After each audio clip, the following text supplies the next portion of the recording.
Okay, I'd like to call to order Committee of the Whole for Wednesday, March 22nd, 2023. Let the record show that all aldermen are present, with the exception of Alderman Thorny, who is excused, and Aldermans McCall and Panis, who are running late. They'll be here shortly. Okay, but we have no unfinished business, but I know a lot of people are here tonight, so I'll try to keep this short and sweet. I wanted to bring forward a new referral for consideration, so I know people get nervous when Crawford brings forward a presentation, and I think this one is hopefully a win-win and for everyone involved, and isn't going to break the bank. Okay, so isn't going to be a huge commitment on our part. So I would ask you to hand it out. We have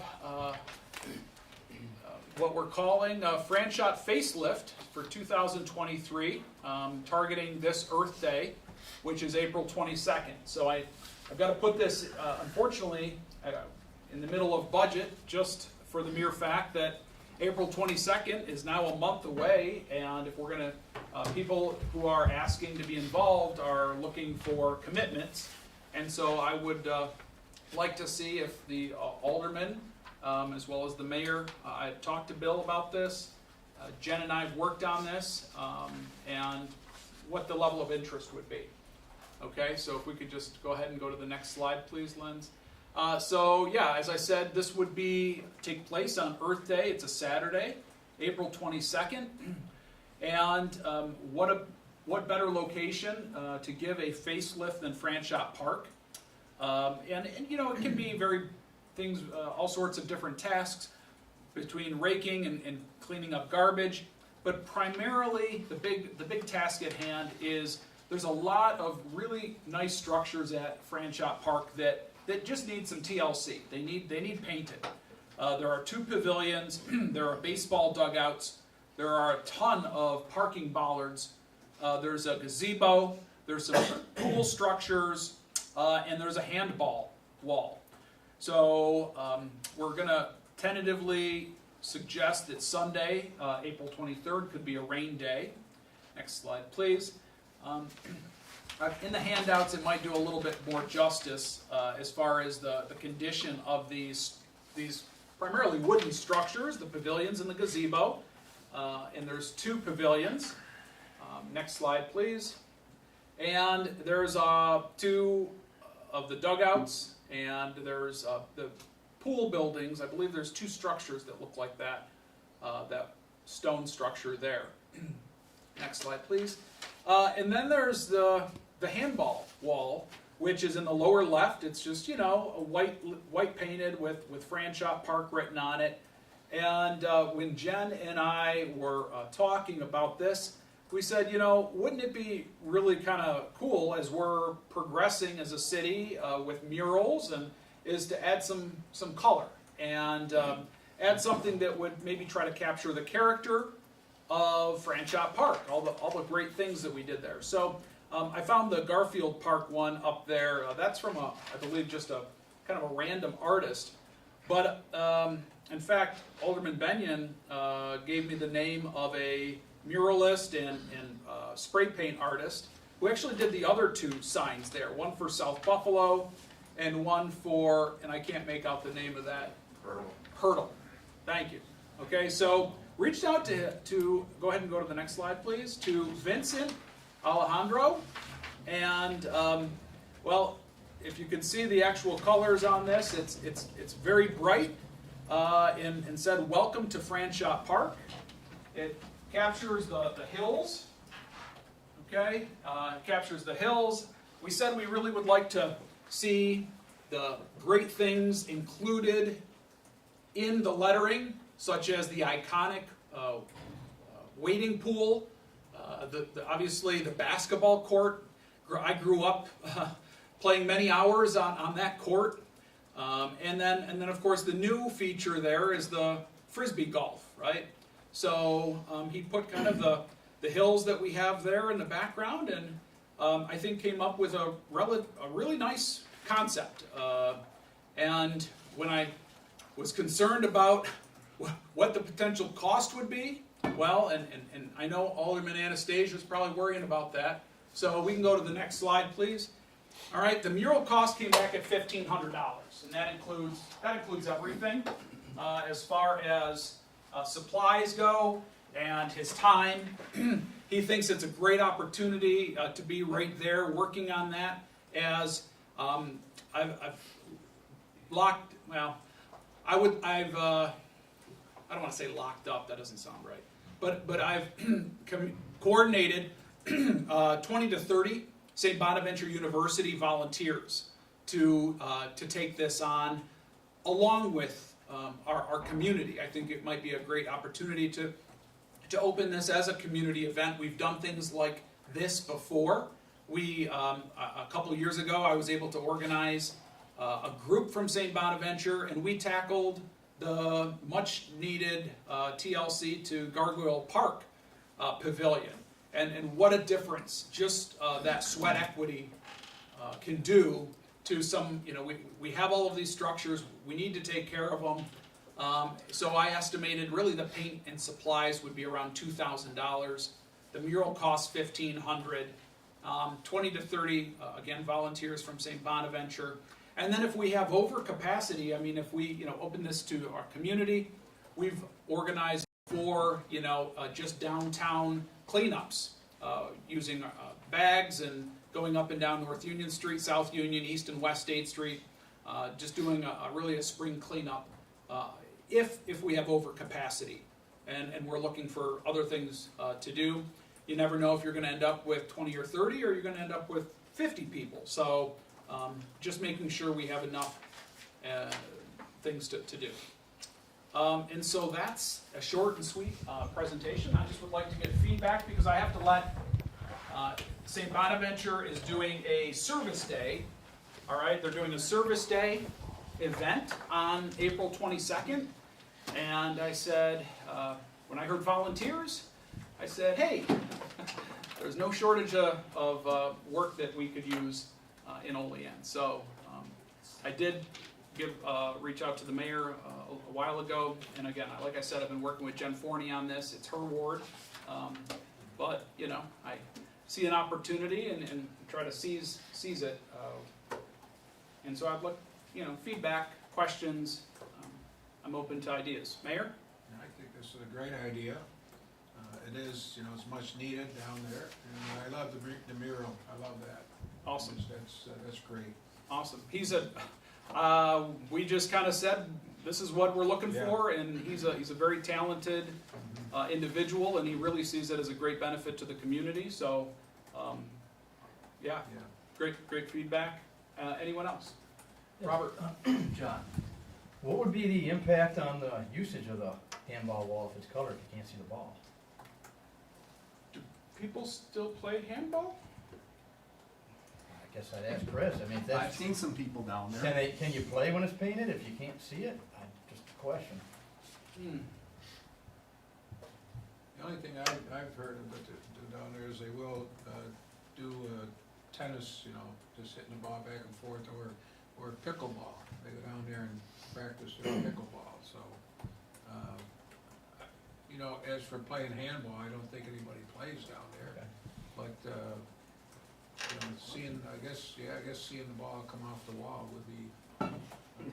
Maybe we could maybe we put this out there and see if we get any people, saying, "Hey, wait a minute, we use that." So Maybe the Western New York International Handball League will. That's a great question, Robert. I have no idea. I haven't seen. Is there supposed to be like something on it besides just Franchot Park? No, it's always just at Franchot Park, and I think at one time there was a small rendition of a tree, I think, but that got painted over for various reasons. Sure. This is just one side of the wall right now. That's correct, JR. It is just one side of the wall. So if there's a handball concern, can't you just put a mural on the other side of the wall? I suppose you could. You wouldn't see it coming into the park, probably, right? But Well, from the green street. but from the I'm sure green- you would, and the yeah. gazebo in the pavilion. right, in the middle of the park. And So I I, believe the horseshoe pits are on the other side, aren't they? Yes, they're on the other side of that wall, correct. There's Yes. no, and there's no concrete slab on the other side, correct? It's just grass, I believe the blacktop trail goes behind that wall, if I remember but correctly. not like the handball surface. No, Okay. no. So just an well, idea. it could be, I think to the mayor's point, maybe we see if we get any concerned, Yeah, I said- handballers, Just- then we flip it on the other side. That's a great idea, JR. That's what I'm here for. For the pretty face. Anything else? Yeah, I was just gonna add, I love the idea. That's all. Thank you, Alderman Robinson. You can go on Facebook to Urban Inspirations if you want to see more of his work. Yes, so, yeah, give a shout out. So Vincent is Urban Inspirations, and so you can see a lot of his work, thank you, on Facebook. Very talented guy. Where's he from? He lives in Cuba, up behind the old Stouffer's cookie factory now, in that area, but he's originally from Buffalo, and that's why there's a lot up on Herbalam, and in Buffalo, he's done a lot, you'll see on his page. He's done all the murals down at 4 Mile Brewing, and he did my garage door. If we don't have to bond, that's. Fixed, good fixed, for you, John. fixed income, anything, Dave? No. Okay. All right, It's we'll, gonna eliminate probably a couple of stop signs you wanna put in, though, but. we're gonna have, yeah, Yeah. we're gonna have to. You're gonna have to come up with a design for Boardmanville. That needs a little Don't- facelift. don't. That happened. Just, you asked, be ready. But, I'll work with the mayor and Robert to try to coordinate as far as, the paint goes. I'll reach out to St. Bonaventure, get things in motion there.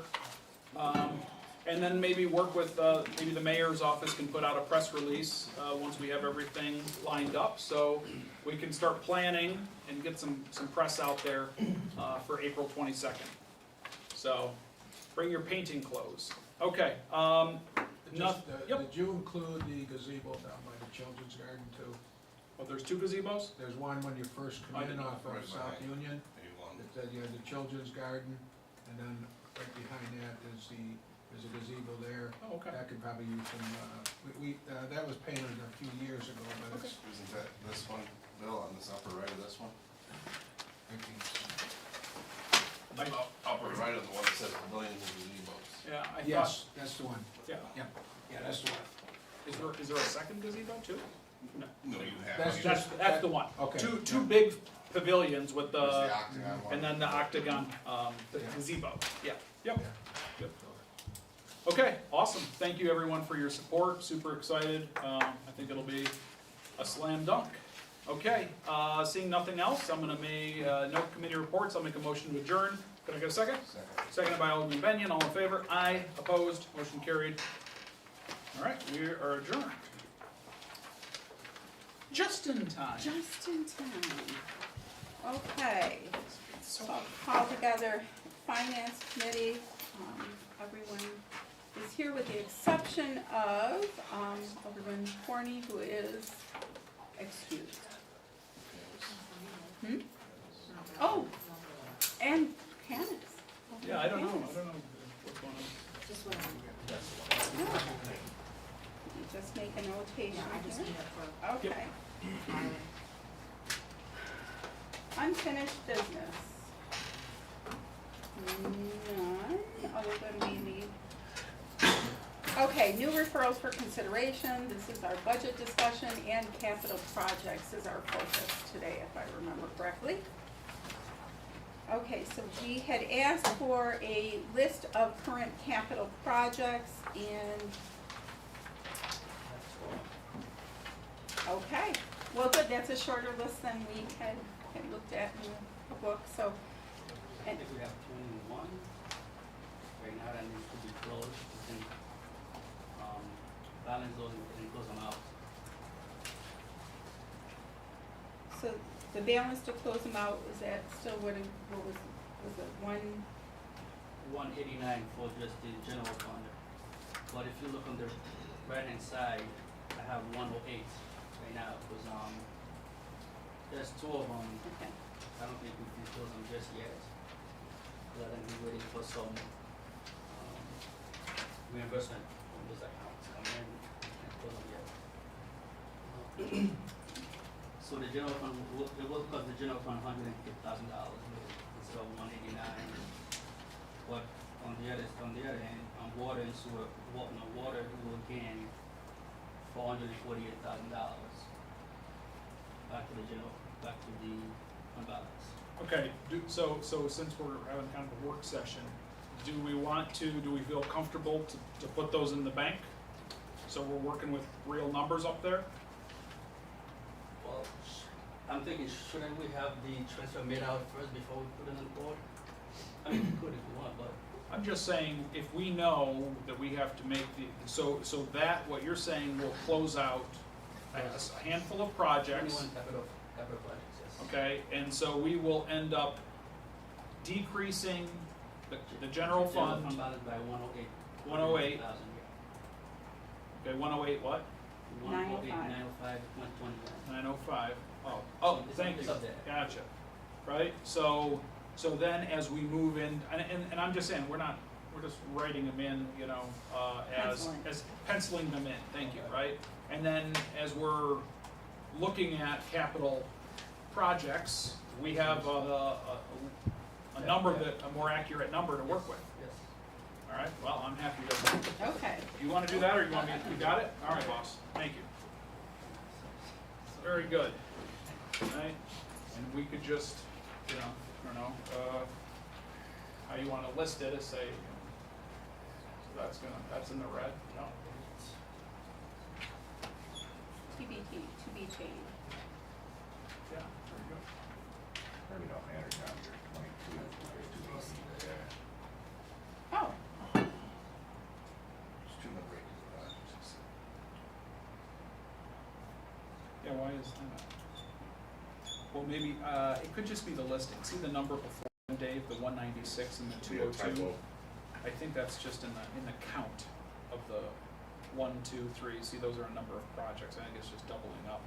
So I think there's really 22 projects. That's probably not That's mistaken. what he's saying, there's 20. It's just a typo, I think. Yes.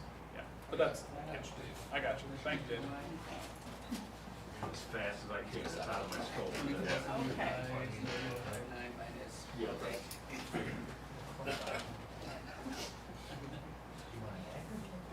Yes, sir.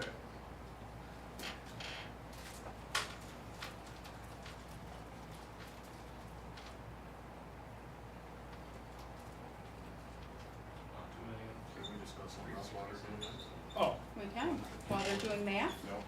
No? Vernon is, I know I'm efficiency, I just talked about it last night. I would just Efficiency. follow up a substantial amount. Okay, so that puts us at about close to $1 million then in the water fund. yeah. Yeah, that's great. That's great. 961. Okay. Okay, that's good. Thank you. And there's no changes to sewer fund? Oh, Okay, There's no change. okay, And all right, Yes. okay. Assuming. The last one is gonna go back to the debt service. We use Okay. that money to pay any bonds or anything coming in. Okay. Very good. And the next thing I have for you guys also is gonna be this page right here. I don't know if you wanna wait for the department head. Is this the last thing you have? Then we can segue into mine, or we can do either way. Okay. I know you guys asked for the, what we will save and what we, as far as the part-time versus the full-time position, this one. Parking rec, airport.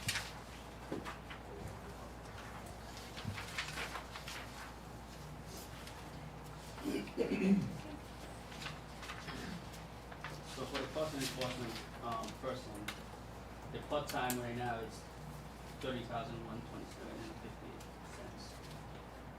If you were to go to full-time, it's gonna cost us $71,000 really. That would be a difference of $41,000 more we would need to make that position a full-time position. But we also understand that if it were a full-time position, or more, it would be more revenue, more enforcement as well. Yes. But this is just a cost side, Yes. okay. And the rec center would be a saving for us, because we have four individuals will be gone, really. Or three. Right now, it costs the city $71,744.66 for those two part-timers. Whereas if we get a full-time, it would only cost us $69,000. Plus, that's included for that, included in there. And that would save the city $1,800 a year.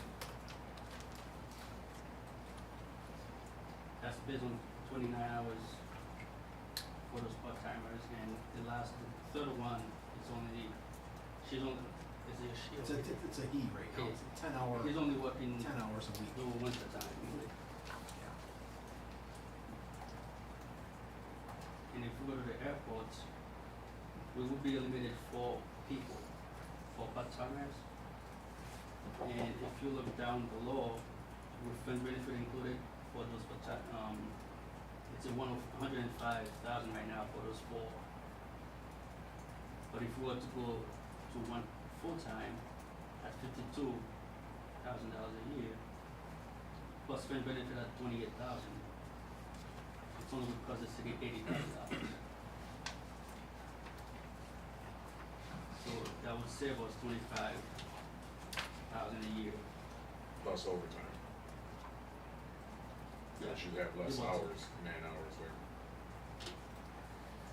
So something that, and I don't wanna, you're gonna bring it up again, JR, but something JR brought up the other day that is a concern here is just total man hours, what 3 positions cover, or at the airport, what 4 positions cover, the amount of total hours spent versus what one full-time position will, 40 hours a week, right? That's what a full-time position Yes. has.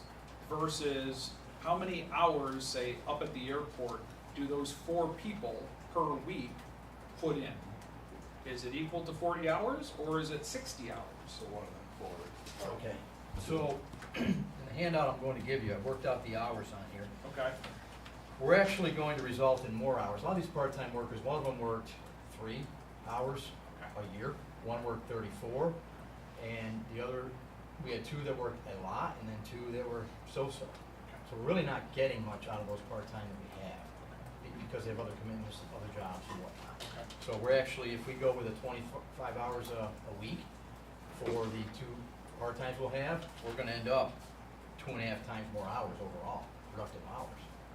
So it would be a full-time person and still maintain 2 Yes. part-times? As far as the workload, I know Alderman Coleman had a question on the workload, and I'm not worried about that.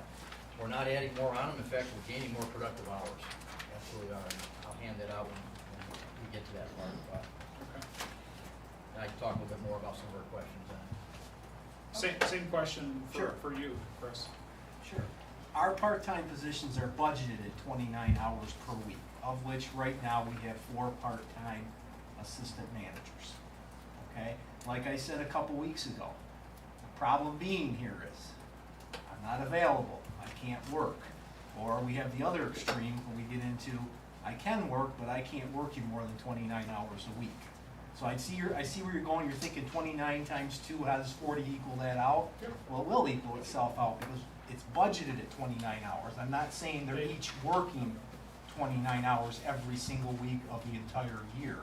And another thing I'd like to point out on the fringe benefits, and this is, I'm speaking to you not only as your youth and rec supervisor, but as your CSEA union president. Depending who gets those jobs, and we don't know at this time, that health insurance cost could be significantly lower than what's been figured. If they get the buyout, you're saving anywhere from $4,000 to $9,000 a year from those figures. I just want the council to be, again, we don't know who's gonna, the who and the where, but, Lenz did it the right way, he's showing you what is the most likely scenario. Sure. But my point is that may not be the scenario. And the other goal in my department with going with this is we have about 120 hours a week we're covering at the rec center. We have to cover. And the goal of this is to try to get the city another $20,000 to $25,000 a year in revenue. We get this person, we can do that. Where's it gonna come from? Here's where it's gonna come from. We're gonna open longer. We're gonna open earlier on Sundays. We're opening at 9:30 in the morning. That's too late. There's things that we could be doing, and we're gonna have increased demand. We're closing at 7:30 at night on Sundays. That's way too early. We should be open till at least 9:30. An early morning skate and shoot, $80 to $100 a week. That's gonna be your average. And we have interest. I just haven't been able to do it because I'm running around trying to get this done and get that done. And what ends up happening now with the part-timers not available to work, that falls onto me to go do what I need them to do.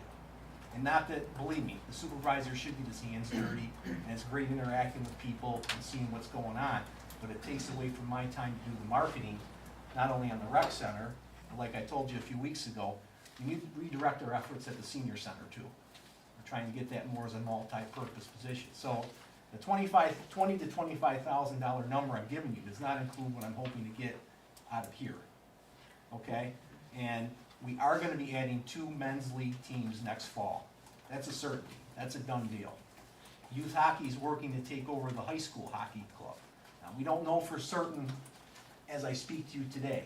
We may have a JV team, we may have a high school team, we may have both. So that's gonna be in addition to what we're doing already. Pitt Bradford is gonna have a team next year. They come to our agreement. They did not this year because they weren't able to field a team. So I think we're all on the same page that we want our facilities used. We want to get as much revenue as we can, because like you said, we don't want it to fall on the taxpayers. We put, over $3 million in that facility about, 5, 6 years ago, and you're seeing the fruits of that labor, now that we're getting out of COVID finally. This is the first year really where COVID is kind of, no offense, been kind of put on the back burner, so to speak. Right. Last year, we were kind of coming out of it. Right. We ended up at about 194,000 in revenue last ice season. Right. As of yesterday, we're at 195 right now. I've got 2.5 more weeks to go, plus the March billing time, which will probably be $6,000 to $7,000. So my point I'm trying to make is that we're gonna exceed that revenue because we're getting more usage. We wanna I would like to see the department keep climbing that ladder, because the best days are not there yet. So I'm in agreement with all of that, but you did tell us that the average number that they worked were 26 hours a week. I did not say that. I think it's 29 hours. They Well, are 29 now, they are but budgeted. budgeted for 29, but when we had the conversation, it was 26, you said was 26 hours an average.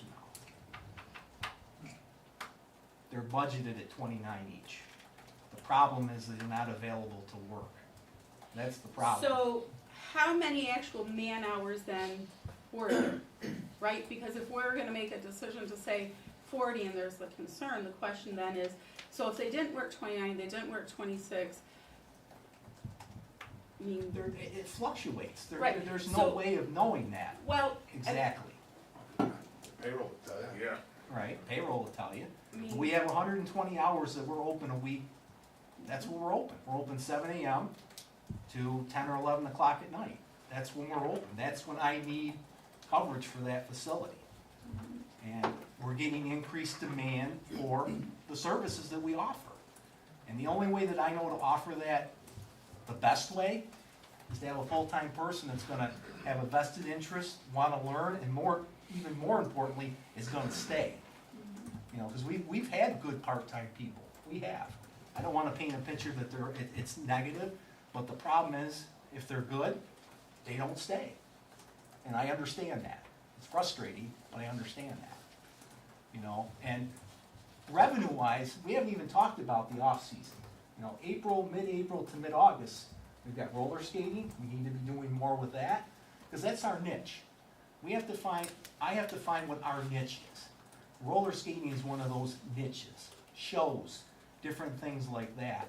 And these are more added hours on top of doing the maintenance to getting the ice season done and getting ready for the pool season.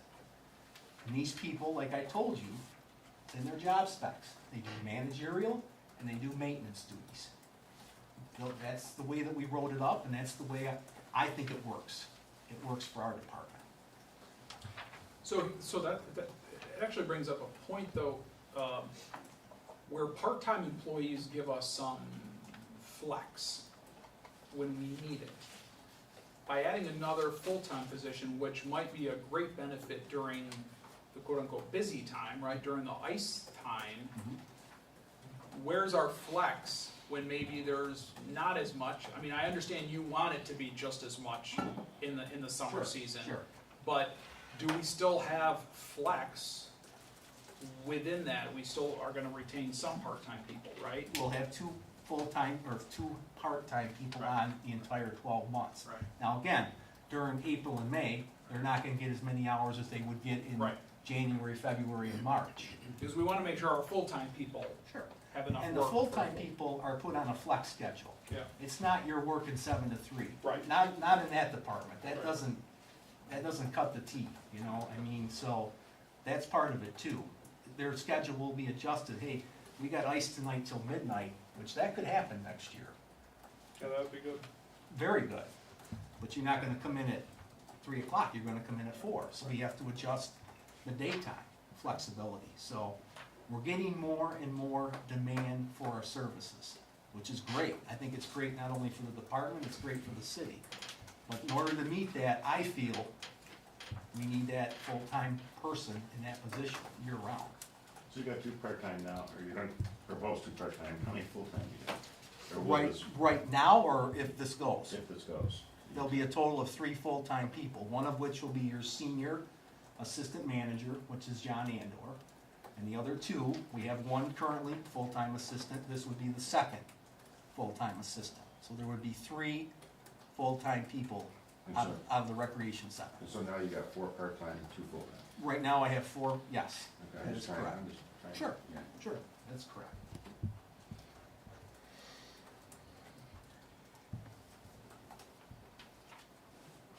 Now, when you say working supervisors, we used to, well, they still do that at the, where I used to work, I won't mention the names. Sure. Where I used to work, but once they got promoted to supervisor, they thought that supervisor title was too important, so they didn't become working supervisors anymore. They were overpaid.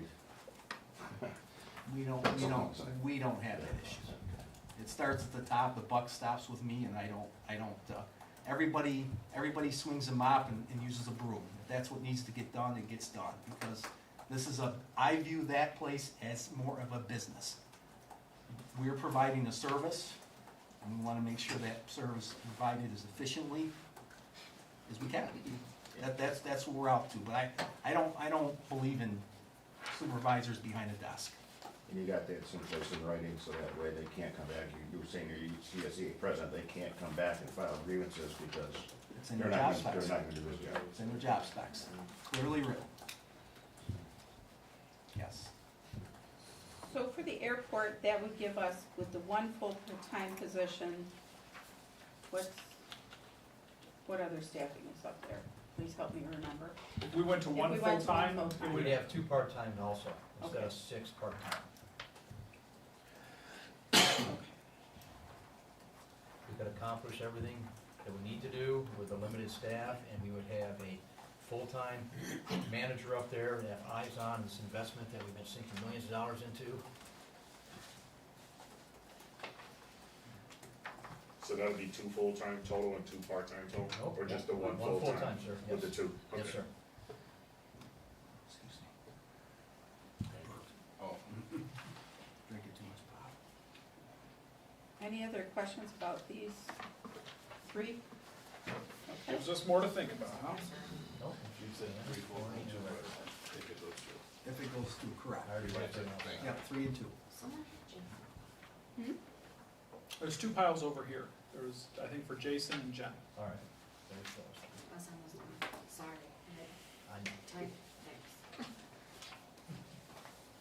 We have those 2 piles put on there. I'll spend it there, ready.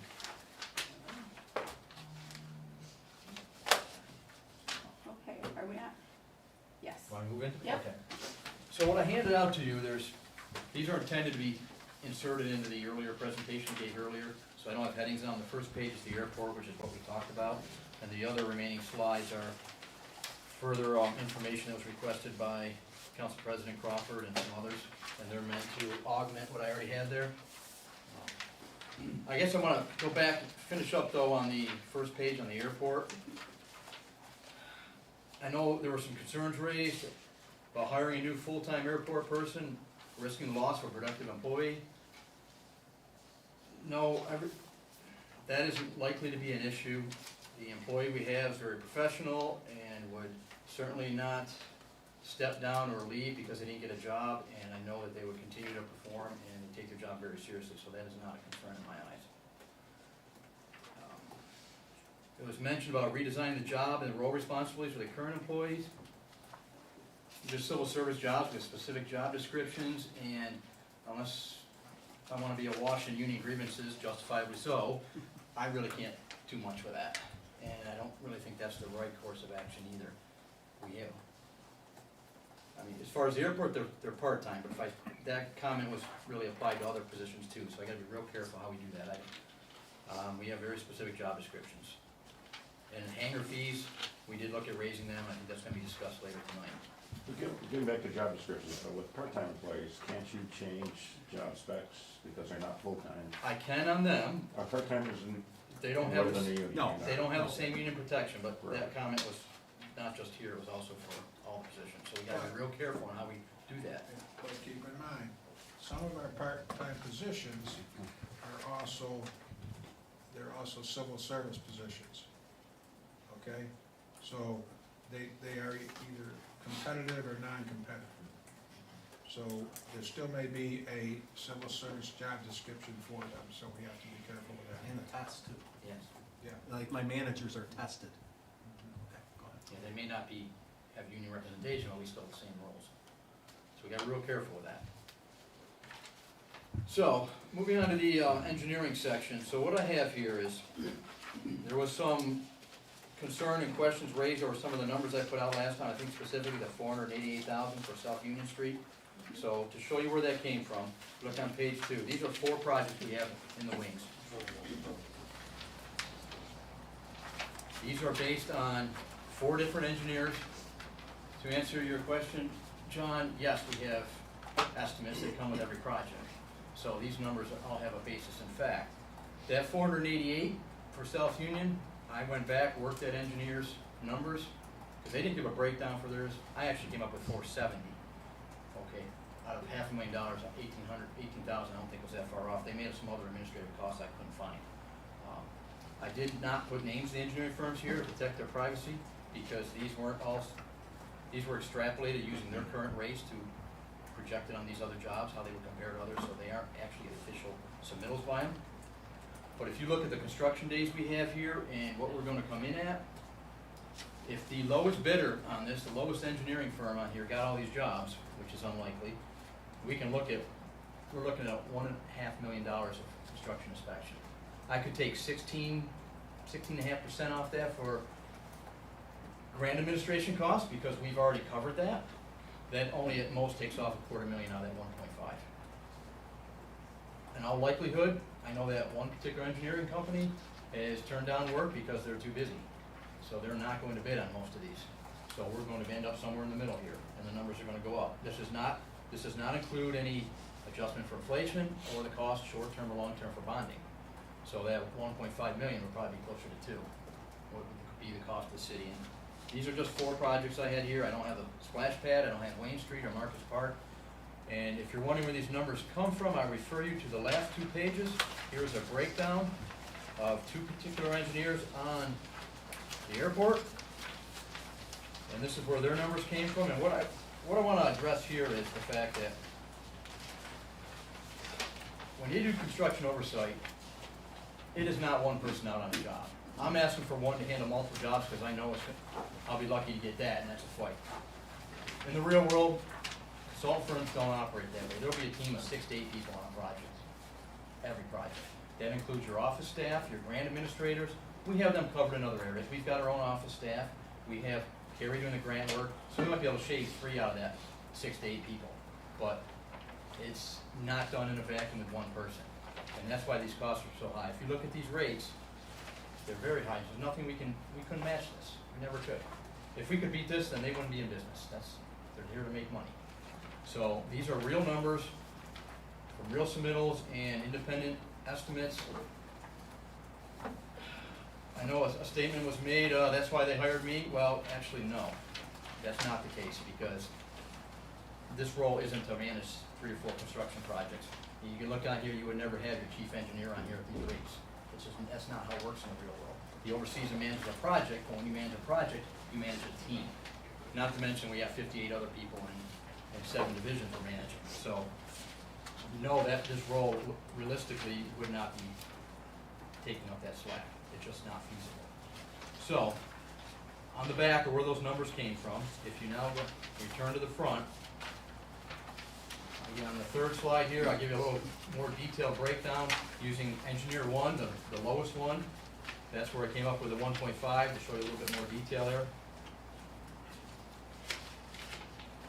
On the following slide, here's where the rubber hits the road.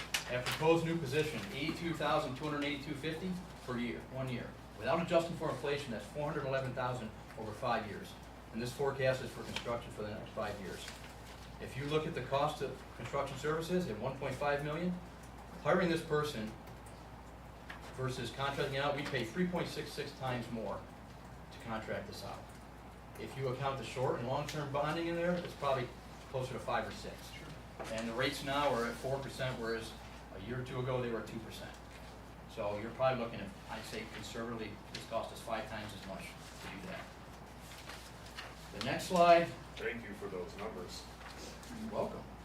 The next slide, I want to highlight something that's been going on here.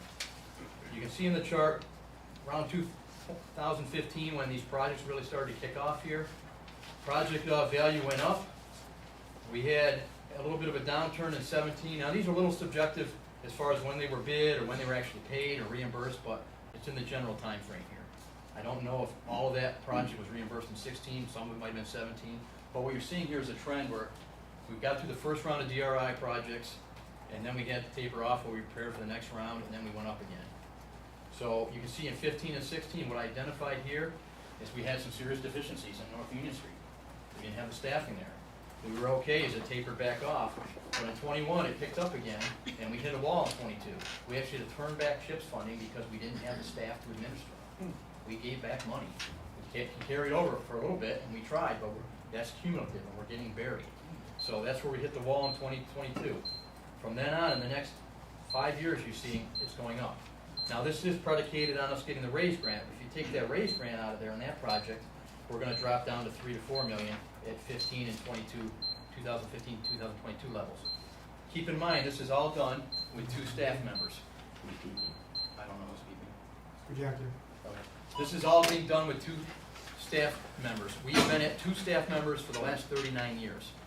We had 4 in 1984, and at that point we went down to 2, and the project load was very low. In the last 7, 8 years, we started ramping up, and this is clearly showing we can't handle it. We got crushed on North Union Street because of issues. We didn't have people on the ground. We got hit pretty hard with the CHIPS funding. We don't have the staff. So I've got steps I'm taking to improve the quality of service we provide. We're looking at a workforce development program where I'm going to get additional certification training for our engineers. We're doing what we can to increase their awareness and ability out there, but there's just not enough. And if you look on that last slide I talked about, in the last 52 weeks running tally on there for overtime, we're almost $12,000. That's to keep up. That's overtime between Ally and Dave, just to get us to where we are, just to try and keep our head above water.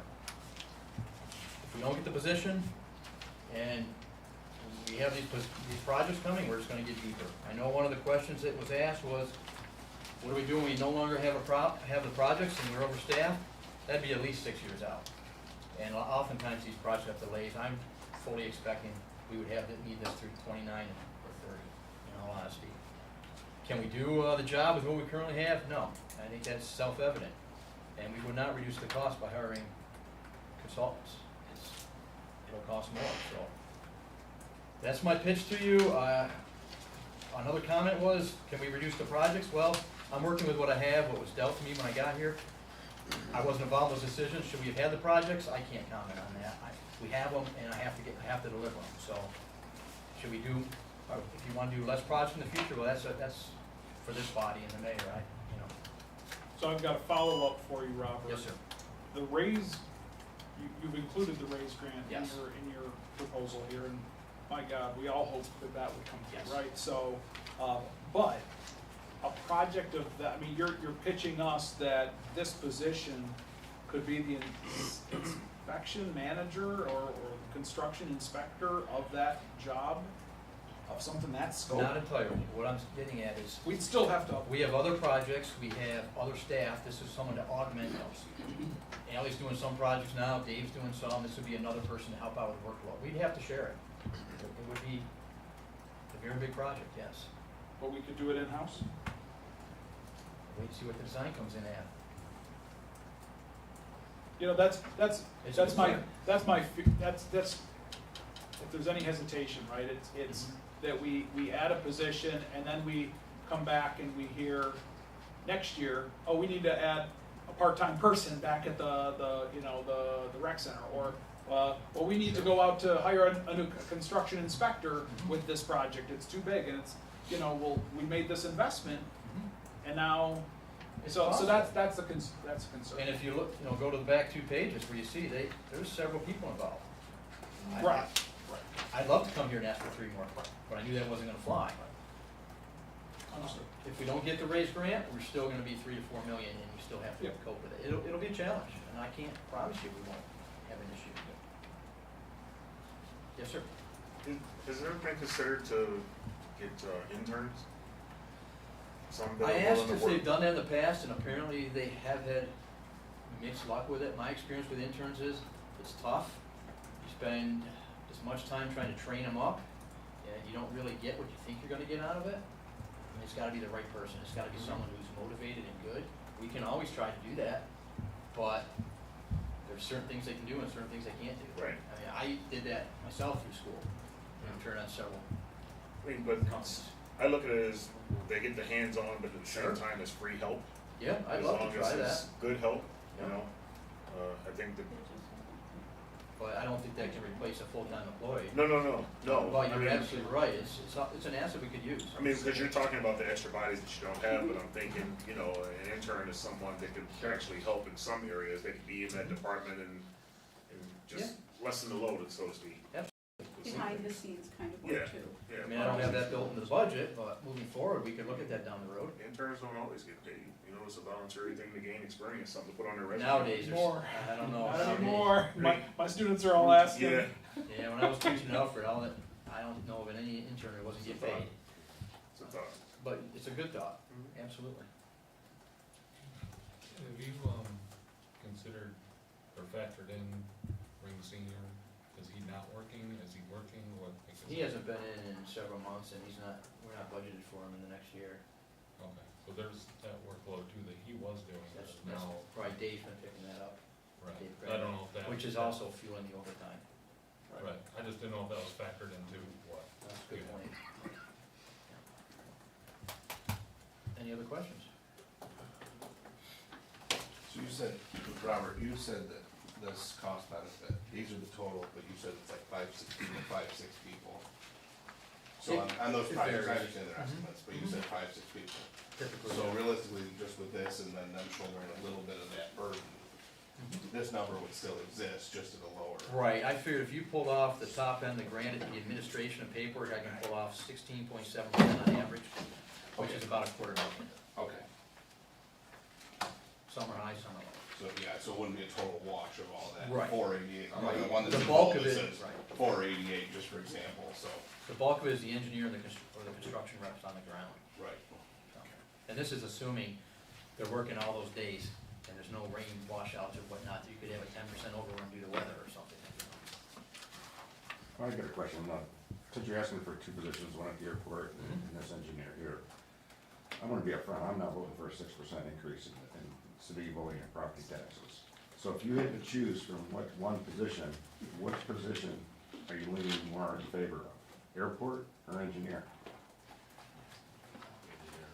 Yeah. Engineering. But the airport is critical too, though, but I would rank that one higher. Because the cost savings would be more significant is where you're putting it, and the workload. It would. I'm not seeing though where there's potential cost savings for both. So Right. I don't understand why, Right, explain which how is very that's, different. I don't think that's the driving force behind a 6% increase. Because they factored in cost savings there. So as far as I'm concerned, those are washes. Now, with the exception of the engineering position, because the engineering position, these are future cost savings Yes, that we're this looking isn't at. revenue So, generators. This is not a revenue generator, right? This isn't replacing positions like the airport. We've got existing positions that we can eliminate costs there. That's a wash.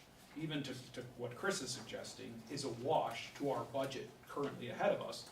So the only position really that's adding to it is the engineering, but that has the future substantial cost savings Well, to our capital projects. And park enforcement, because that was a difference of 41,000 that we can't guarantee that we're going to recoup any costs. That's true. But when I actually asked Chief Richardson on that one, He's out there. and only $13,000 approximately was written by the park enforcement officer, of that 61, the rest was written by the officers. Well, that does say something then about It does. where we're at. It does. He can verify that. Yeah, that's a good point. Thank you, JR. And Robert, I just wanna add again, Yes, sir. on the cost analysis here, just being presented numbers before in the previous weeks, and then coming to this one and seeing the 411,000 that the position would cost over 5 years versus the 1.5 mil that you'd save. That spend money to make money. This literally speaks volumes, so, and this is why I say we need some type of cost analysis, because then it shows more. And then that gets us thinking more, hey, maybe we ought to move more towards this, or hey, maybe we ought to do this, That's just my thought. Thank you all for that extra Yes. effort on those positions. Okay. Are we gonna go on to Revenue?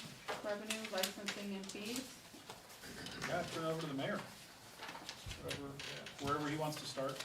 We have everybody here. Where's the police chief? He's his office.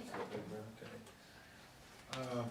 So we have the clerk's office. We might as well do the clerk's first, and we can go through what's under his auspices. And then we'll go back to. Yeah, it's this long, and I'll explain it as I, try to clarify it as I go along.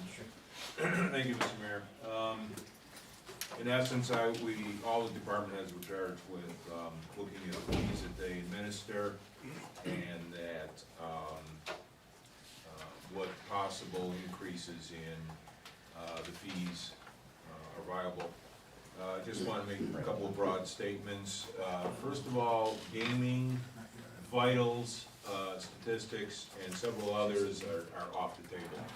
Those fees are administered by the state, and we can't touch them. We can't increase them.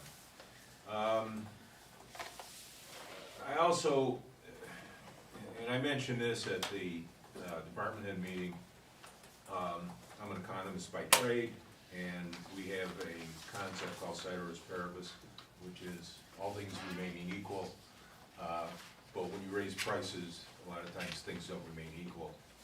For example, that's economics. When you raise the price of something, you lessen the demand. So these estimates are assuming that demand will stay relatively constant. And they are focusing on 3 cost centers.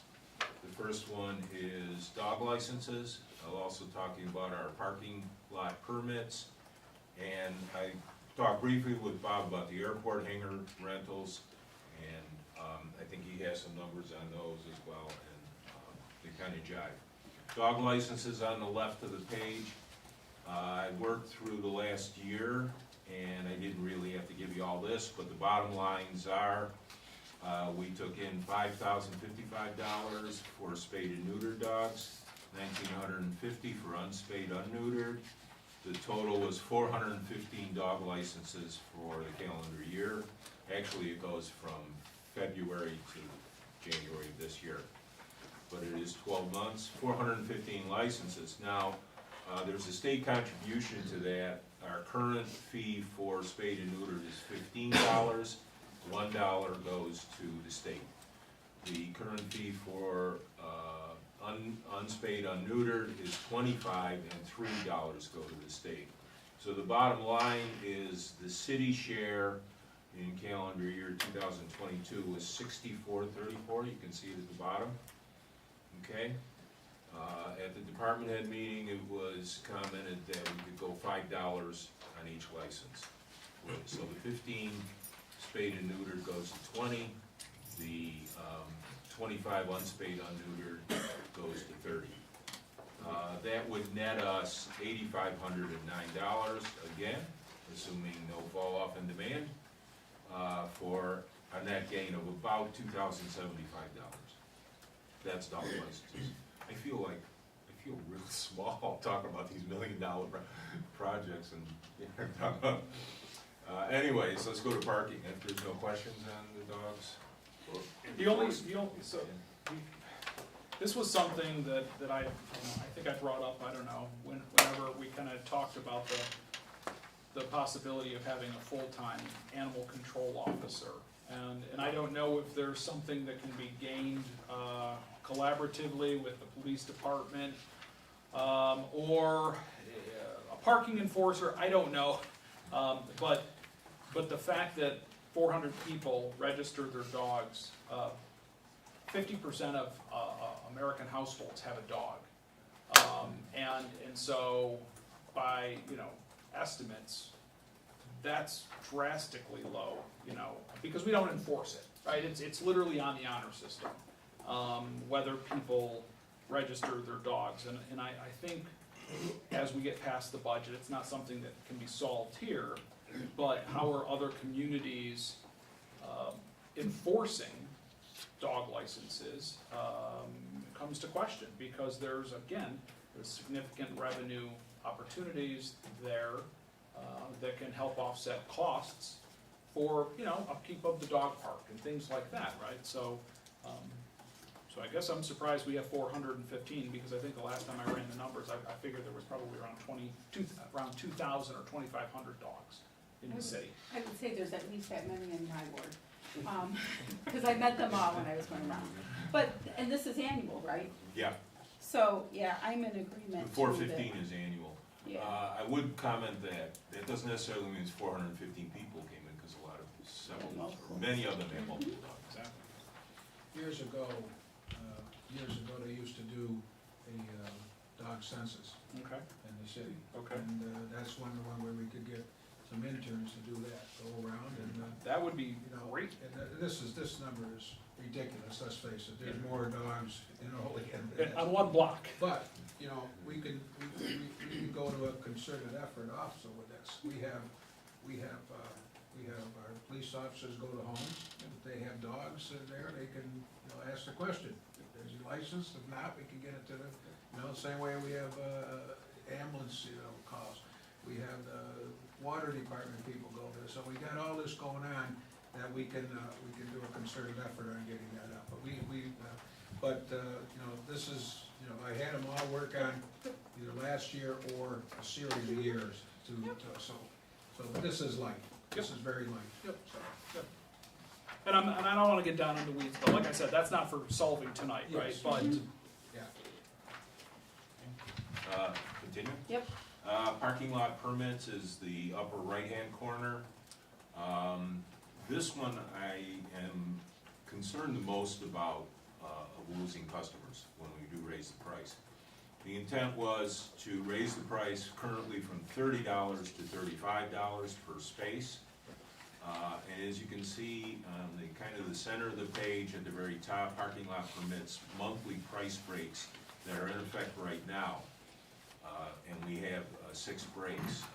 It was at the managers meeting with the mayor, the decision seemed to be favored to raise the base price to $35 and condense the price breaks into one that would trigger at 30, and anything over 30 spaces would go to, which is now 25, which would go to 30. Not 30 spaces, No, it would go to $30. Anything over 6 spaces. Yes. Yeah, I'm sorry, that came out wrong.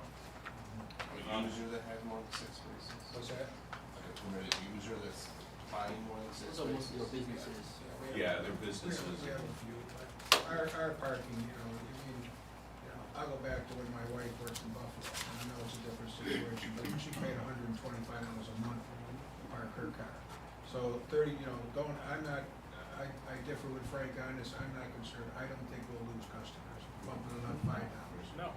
And, there again, even at the price break, the council, we talked about this years ago, we put it in, and now it's, Kerry will say that, the bank, they rent 20 spots from us, and they were saying, really, you're only getting $30 a spot?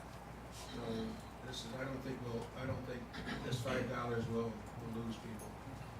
I think, you mentioned economics, so now I'm going to supply and demand. We have a lot of supply right now, but it's offset right now by free parking in the street. Yeah. And there's no tickets being written, well, not as often. So if you take that into account, now all of a sudden, there's gonna be a demand. So I think $5 is just a penny pinch. And I think you'll probably get more rented spaces if there's tickets being written. People are saying, hey, if I park here again, once you get 1 or 2 tickets, you're sick of paying them, you're gonna go rent a space, and all of a sudden, those numbers are gonna go up. That's just what I think. I hope you're right, because if you're right, then my estimate is low. Yeah. So that'll proof will be in the pudding. So is this one space so do we bill for on Berry Street, the one business that has a designated Yes. parking spot Yes. on the street? That was grandfathered in by previous administration. And the agreement among us was that when he relinquishes that space, it's not gonna be filled. So he doesn't pay or anything? Oh, yeah, Oh, he pays. does? Yeah, he Okay. pays the $30. Okay, Just once a year, actually, the full amount of money. Right, a couple of pay once a year, a couple of okay. yeah. So that's, parking lot permits. And the net gain would be $16,680, assuming we don't lose anybody. If we gain, and we do have some vacant spaces, then it's gravy. I mean, they're coming in at 35 or 30. The last one, the third area is the airport hangars. Bob and I talked. My estimates are a tad low because some new renters came in. I think it was 3 altogether as of the first of the year, I think it was, something like that. The airport is full. Okay, there are no vacant hangars. I believe it's broken into 3 categories: the old lots, the new lots, and the mains. And the problem, the issue with the airport hangars is that the old lots is kind of a decrepit facility. No other way of putting it. You leave something to be desired, especially for storing an airplane. The new lots and the main are fairly new, and they are in fairly good shape.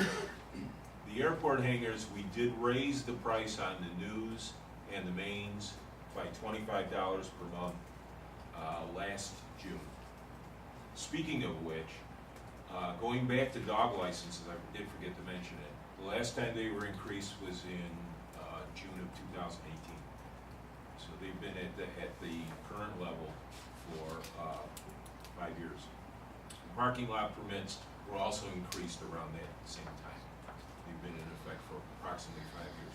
Anyways, getting back to the airport hangars, again, the potential is to lose customers when you raise prices.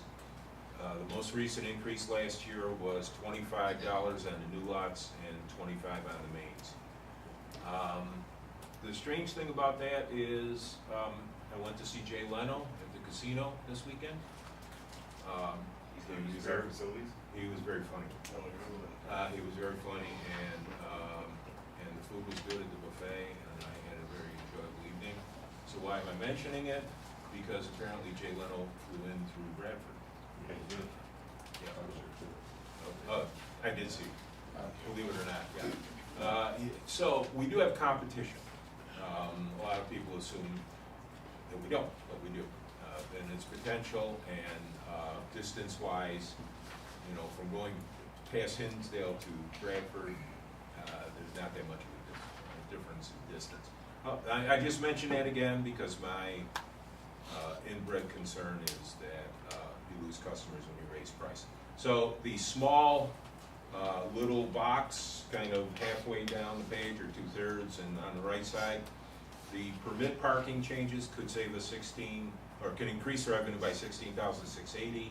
The airport hangars by $13,860. Dog licenses by $2,075. Grand total is $32,615. No pennies. Of course, we like to say half of 1% of the tax increase almost, right? Oh, tut, no need to thank I wanted to add No. something to that. Isn't the Bradford Airport a different, aren't the airports FAA, there's some level? Yeah, they categorize them somehow. So that one is different from ours I- because they fly out of Bradford. I can fly from Bradford to Pittsburgh. Yep. There is a schedule, that's true. Okay. But they do have hangars available. Right, Yeah, right. So now we look at the cost of what we would raise ours versus theirs, and then the cost of travel for them to get over there. It may be not a non-factor if there were Olean residents that had planes there, because you can go either way easily. But if, let's say if you're out of Ishiway or Franklinville or anywhere else in Cattaraugus County, and you have your plane there, and we raise their price, and they're gonna say, oh, I don't wanna go there anymore, I'll take mine to Bradford. Now you're gonna pay more in gas, your time, your effort, so I don't think it's a small comparison. Right. I think it's fine to raise those prices there, and, again, the ease of access. If it's right there, it's easier to get to. Take it over to Bradford, now you gotta drive over the hill, you know, there's more to do, so. And there's another reason why I like what you're saying, because, we're full. Right. So that, you know, when you sell out the house, that means you charge too though. Well, what's the capacity? Well, that's my point. I think to going up $10 a month, I mean, I understand the old lots are old, okay, but they're covered and they've been fully rented, and I don't think we've touched that rate in forever. So to go up $10 is like, why even, it should be $25 across the, you know, all of the hangars. Our costs at the airport have gone up, our costs as a city have gone up. Because we're afraid we're gonna lose someone over, someone's gonna pack up their plane and go home over like an extra $200 a month. They own a plane, okay? Like, I'm guessing filling up that tank probably is about half the cost of what we're talking about. So, I mean, I don't own a plane, and I'm not knocking the people that do, but I think we're worrying about like, extra $200, they're packing up and they're going to Hornell. Well, I was asking what the capacity, the rental capacity at Bradford is right now, are they full? I have no idea, and it just struck me because I know Jay you're Leno. I know you're pointing also too, but if all these places are full, then probably shouldn't be worried about raising your rates. And it's not 200. it's We're not talking about $25. doubling. It's $25. Yeah. But that is on top of a $25 increase from last year. Nice. So, The old rates were not increased last year, though. The old hangars. The old hangar was kept the way it Yes. was, that's true. I will meet with the mayor, Okay, sure. and forward your concerns and, Okay, sure. and your comments. And maybe there is enough elasticity in the demand curve to support the higher increases. $500 gas. Bring jet fuel in the tank. Thank you, Thank you, Frank. Appreciate it. thank you. Thank you. Code enforcement? Sure. All right, so what I ended out was the proposed fee schedule update. Now, last year, again, a couple things we maneuvered around upon, but in meeting with code enforcement over the last week, the projection was is to move, instead of, right now we do a base and then, so I'll use commercials for example. Commercials, we use a base and then we do a square footage calculation. The goal here is to just basically do a 1% of project cost with a $60 minimum permit fee, okay? That's across the board. It standardizes everything as far as, now your commercials are gonna stay the same for roofing, and so when I get down and talk to roofing, we'll get to that, but. So basically, in your packets, and again, I encourage, keeping things anonymous here, but if you look at the first page, it'll look like that. And I apologize for the scratching, but we worked hard on it and kind of went from there. So there's a lot of numbers there. So basically, you can see, during the current budget year, we pulled these 11 commercial permits.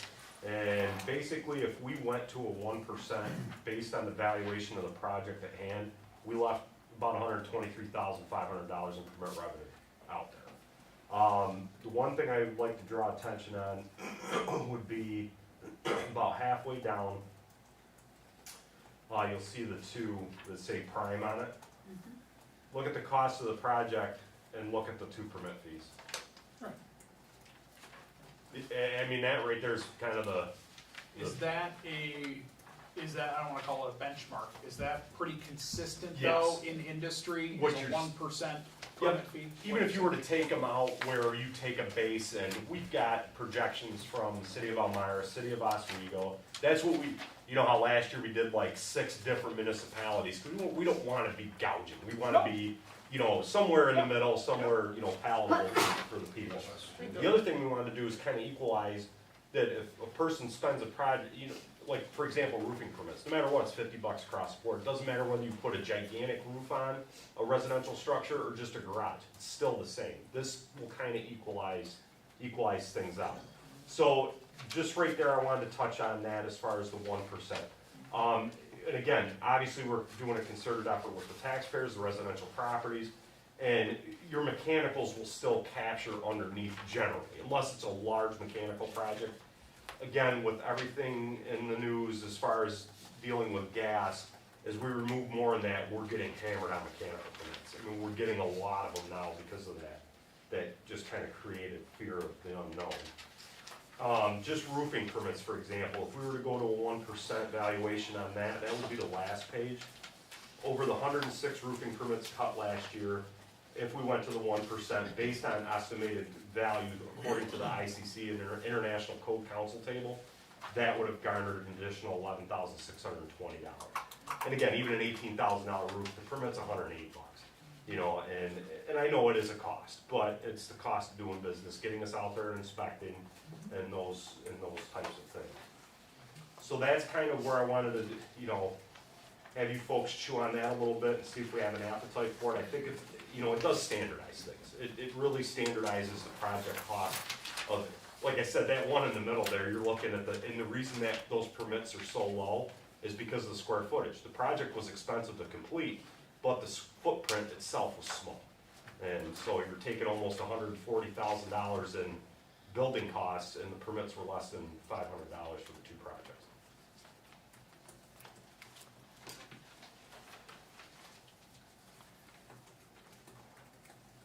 Questions, comments, concerns on that? The next one's really fun. So, this is something that we're moving towards. Other municipalities are moving in this direction when we talk rental inspections, right? So right now, we currently get $60 every time an apartment changes hands, okay? That's if it's reported, that's if we catch it, those types of things. Right now, pace of revenue for that is $8,000 a year. That's what we're looking at as far as reported and inspected properties. What we're leaving out there is twofold. One, it's kind of a safety concern. 2, it also can protect us down the road for having a burnout structure just sitting because it's gonna sit until it gets to the point of disrepair, and guess who gets to pay to take it down? We do, okay? The goal here is to take rental properties and based on a 5-year cycle, $50 per unit over the 5 years, okay? That gets us into every residential unit or apartment unit every 5 years, we're gonna set foot in each rental unit. 220 units, 440 units a year, that's $22,000 in revenue that you're looking at. What we would like to require is proof of insurance upon inspection. So at least at that point, we know that that property is insured. It burns, it sits there, you know, and they have insurance, that's not gonna come back on our demolition account for us to take that building down. You know, so it could have, you know, a cost savings there that's really, we don't know. I mean, it's kind of an unknown. A lot of municipalities are switching to this, because it does get it in there, because what can happen is, you have, let's say, an apartment building, let's say there's 4 apartments, none of them change hands, and the place goes into disrepair, we may not know it until a police officer gets in there, or we get in there on a fire call of some type and say, holy crap, you know, the hot water tank's being, you know, is destroyed, and they're heating with their, you know, stove, things like that. You know, this makes sure that we get in there and protect our tenants too, and protect our landlords. Go ahead. Go ahead. I'm just curious if it's the proof of insurance aspect, is it similar to like with a car, some people can have comprehensive or full coverage. Is it similar for the proof, adequate proof? Like, if you have a 2-story dwelling, and your insurance is only for your structural. Like liability or kind of. Right, or your, whatever. they only have, their structural is only for 100K when it should be 300-400K. Is that part of it where they're not just showing proof of insurance, but adequate insurance? And being on the ground level, since we're in discussion, I mean, this could be something that we settle in, you know, that something's there to cover, Right. you know, to cover that. Again, I encourage any resident to have, or any tenant to have renter's insurance. It's like the best bang for the buck. And a lot of them don't. I mean, they just think nothing's gonna happen, and, you know, it's usually the case. But, you know, some of them don't have insurance on their properties, and I mean, we can go back 10 years, and those that have sat on the council allowing anyone that we've demoed is generally because they don't have insurance. And it sits there, it becomes a dangerous building, and it's gonna be blight. Yes, question. Okay, going along with that, I just thought just popped in my mind. If they don't have insurance, could we have them put up a bond? That's the other caveat to it too. That's what I'm gonna talk about in the vacant registry. Okay. Yep. Okay. Because we could work towards that as well, and that is something that we have sample legislation from the city of Elmira, that will, once we, does any, or I guess, the cart before the horse here, but anybody have any questions on the rentals? Well, I do, so that was one, but the second is, so if you have a rental and you have one person who has a duplex and the other has 6 apartments, like, South Third has that, Oh, the big saloon one, on stop, 100 right? block. Right, Yep, yep. there's, 6 or 8 apartments in I it, right? believe there's 6, yeah. And are you saying that, it would still be counted like that 1 fee to go to that, or it would be for? Each unit. Okay, Yep. perfect, I like that answer, good. And that would then take the place of, would that then take the place of when somebody moves out, right? Correct. Yep, That there wouldn't be the of $60 require- fee on the, as far as Requiring the. it, right? Correct. But it would get you in there once every 5 years to ensure that it's safe and reasonably- habitable, and- Yes. safe and I, So this would eliminate the certificate of occupancy? Is that- They would still inspect it, that it was occupied, and then every 5 years you'd be getting a new issued one is the theory of this. which So is, at least it gets us in there, like I said, I mean, we all know, there's apartments that people have lived in their whole lives, and yeah, Is if it- it's in a state of disrepair, unfortunately, we find out when it's something not good.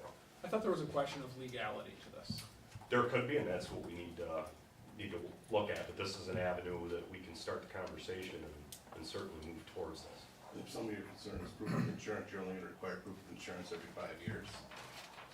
Well, yeah, here's the other problem, it's only as good as the honesty, right? So if you walk in and show proof of insurance and go and cancel it the next day, what legal recourse do you have then? At the time, they had insurance, but, you know, Just even if you said for the 1 year, that you're. and they don't pay it. 5, they don't Right. renew it, how do you know that? You're right back to the 1 Exactly. year. So you're looking at something that's, you said you have a system right now that relies on the honor system, it's clearly not working, and you want another system that's gonna rely on the honor system, and they're gonna be more honest. Well, it may be, I don't know if it'd be legal, but we'd have to vet that out, but you could require them to produce every year, produce a insurance Annual policy. insurance certificate. And maybe not another inspection, but reduce. That's kind of what I was getting at. My concern is the insurance, you're only saying, only approve it every 5 years. And you have to mention that some of these apartments, like, sure, you got people that live there for 20 years and keep a nice apartment. But apartment gets sold to the wrong person, in 5 years, the place can fall into pretty bad disrepair. Right. It's a pretty big window. And the reality, sorry, candy was good. The reality, you know, our houses in this area, they're all 100, 125 years old. I remember when we had our property on 14th Street, and I gutted the walls, and it was literally insulated with old newspapers. I was finding newspapers from the early 1900s. Yep. But that's the scary part, if you're a fireman, because that's an accelerator. So you have to worry about those things. So yeah, insurance, yeah, it's expensive, but it's needed, you know? And if you're gonna rent and have people in your house and it's your thing, whether it's a business or you're just gouging people for money, either way, you need to have insurance. And those people probably ought to get renter's insurance. Right, yeah, absolutely. See, I got the mayor wanting something, I'm telling you that. Thank you, Tony. So- Thank you very much.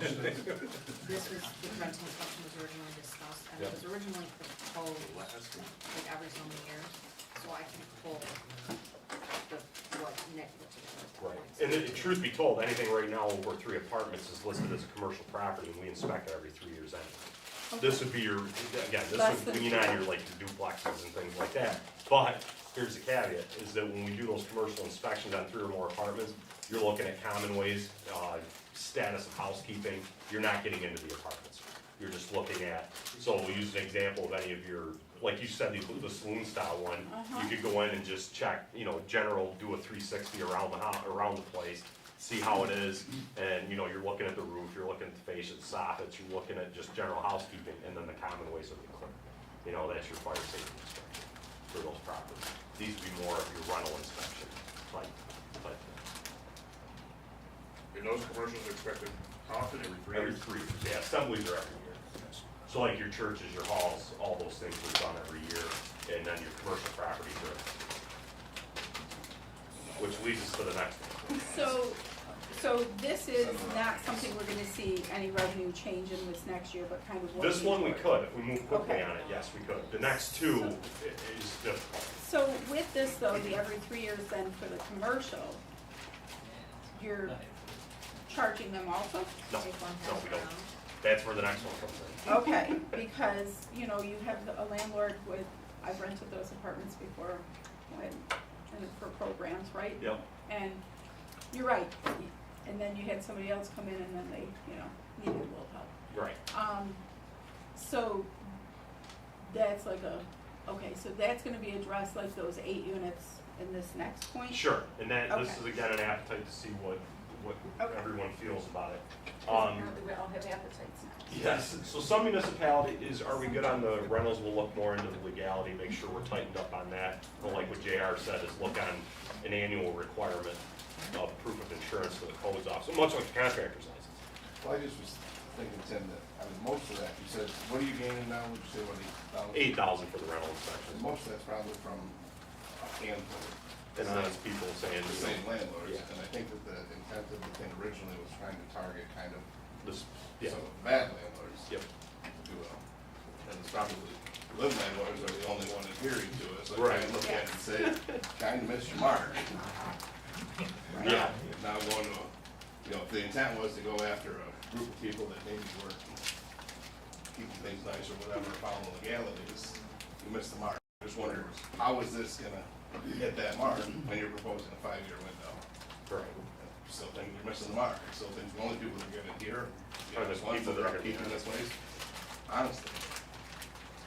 So, I'm not shooting down. I'm No, just no, saying, I know I what you're still saying. think you're missing the mark. of Put your some intended feet somewhere target. to get it, yeah, okay. We'll get, what I'll do is I'll go back and we'll get some sample language, like a sample resolution, we'll vet it, see where we're at, and I'll try to get that next week for a work session, if that works, to kind of address the points and go from there. So fire safety inspections, like we talked about, the 3 and the 1. Again, this would require legislative action, because presently the fire department does not bill Much like what we talked about, we kind of had inline discussions when we responded to hazardous materials incidents. We use a lot of material, a lot of manpower hours to be able to recoup that cost, but we have to put legislation in place to allow us to do that. This would be something, as Alderman McCall said, that this would be a work in progress. This is something, a new endeavor here. I know certain municipalities do it. I'm planning on having a meeting with one of them next week to kind of trade secrets on how they implement it. But what this would be is that we would generate it with the help of the clerk's office when we do our fire safety inspections annually, that there's a fee assessed to that. The only thing is, again, these are tax-paying properties, and, is it an unnecessary burden? I leave that to you. You said that's on who, That would be on the owner. the fire safety inspections on what properties? It would be commercial and industrial. Commercial industrial business. And you do them how often now? Commercials, industrials, you do every 3 years, assemblies, you do every year. So, I guess to bring up a point, like, Mhm. I own a commercial business, Mhm. so you're talking about revenues, and we're talking about revenues and trying to bridge the gap. I understand, I don't think it's a charge right now, but I'm probably gonna get one now tomorrow.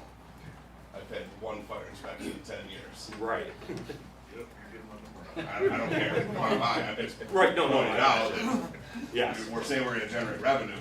I own a commercial business, I've had one in 10 years. Right. And that's what we're gonna work on. That's the thing. Start JR. Get it in. 519 Front Street, I'll give you the door code. Everybody knows it. I'm And writing my that debit down. card. Thanks, Bill. So again, that is something that if we just do decide that, we need to have a stream to do it.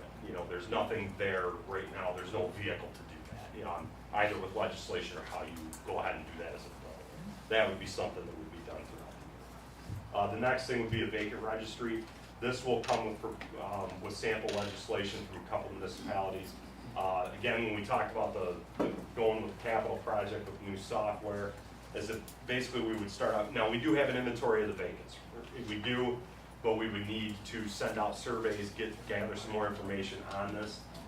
To start this could be something we can generate the following year, is to start, kind of seeing what their plans are. Because the issue is that the longer that somebody's allowed to sit with a vacant and do nothing with it, nothing worsens a building's condition than no maintenance. And then we've seen that, or where we have to intervene because now the building becomes dangerous. This would be the start to get these on the books and to start monitoring and maintaining them. If they become problems, then putting a bond issue to that property owner.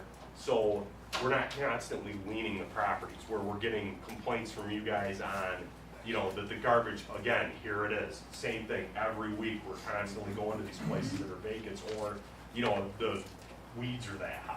We can start to get some teeth to stop that, and this is one of those vehicles to do that. So this would take care of the issue on those properties, like where the railroad owns, or where the bank own these properties and the grass grows up, and Yeah. it's always between the two nice neighbors, and they're the ones that are calling us, and Right, and that's, the one's a whole animal of its own. the first one, okay. Yes. So with or without a building like that? Yeah, that way we keep track of them and know where they're at, particularly the structures are the ones of the issues, because generally they're more of the issue, and they continue to go down, and eventually they get turned into blight, and that's kind of what we want to combat here.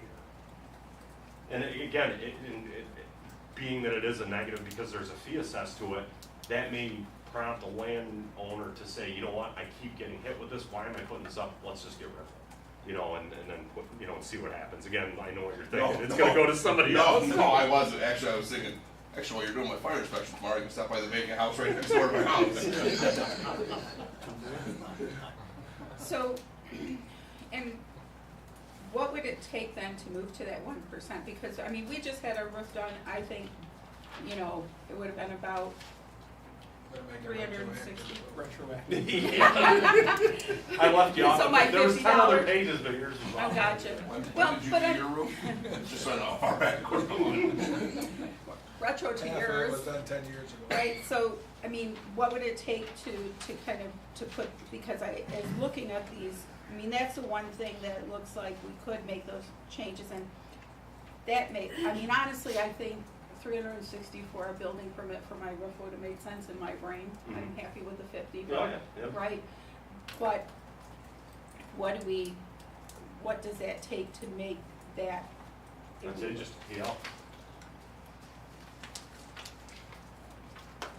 And then obviously we can work on the other ones and get you the answers on number 2, and then work on 3 and 4. Cause commercial currently is 1% of building materials, Yes. right? So yeah, I support that. I think this is the move in the right direction. And again, it's finding a fair place, right? It's not, we want business to take place in Olean. We want, you know, I've had to replace my roof. I've had to, you know, have a sewer line dug out to the street. I mean, we all get hit with permit fees and so on and so forth. But it's a part of business. Our costs go up every year, and so many of these fees, as they remain fixed, do a disservice to the city as a whole, right? And if you don't mind, I asked Tiffany to, you know, some of the fees are not so readily available. You gotta dig into the code on them, chief. But a contractor's license, $50, was set in 2006. Is that on the table to, I mean, that should be double It can that. be. You know, we don't charge for a snow removal contractor.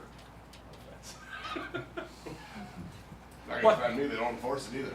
You know, but a curb cut was set, well, that was a little more recent, 2016. You know, a banner across the street, not that we have many banners, but that's $30, right? Plumbing inspection fee, well, a master plumber, that was in 2002 for $200, right? It should be double that today by, you know, just for inflation, it should be $400. So I'm wondering, are there opportunities to look at all of it? Certificate of occupancy, that was $60. Now, if we go to this, that's $50 a unit. So if that's a transition that we can do quicker, then maybe that makes sense. But you're still saying certificate of occupancy still will happen upon sales? Well, yeah, it would, yeah, right. work completion, those types of things. But you know, that was set up, whatever, 5 or 6 years ago. And if you look at 3%, 3% inflation, last year, 10% inflation, right?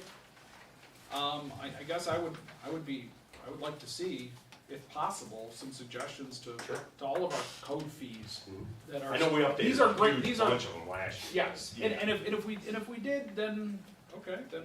Yeah, there's certainly. But if there are some opportunities there, because these are, I think, great, but some of them are gonna take some work, it's gonna take some time, right? Just my 2 cents. With that being said, I had one ask me, so like right now, like with the mechanicals, I understand going up, I agree with it on principle, but like for the mechanicals, like right now, if I put an electric service in my house, it's a $45 fee. Yeah, I for think. third party independent, But if I put it in my shop, my commercial space, it goes up more. it's a percentage. Well, I agree with the fees and structures, and with the building and the roofing, you guys go out and you do an inspection. Right. But when you charge for that mechanical fee, what are you doing for that mechanical fee?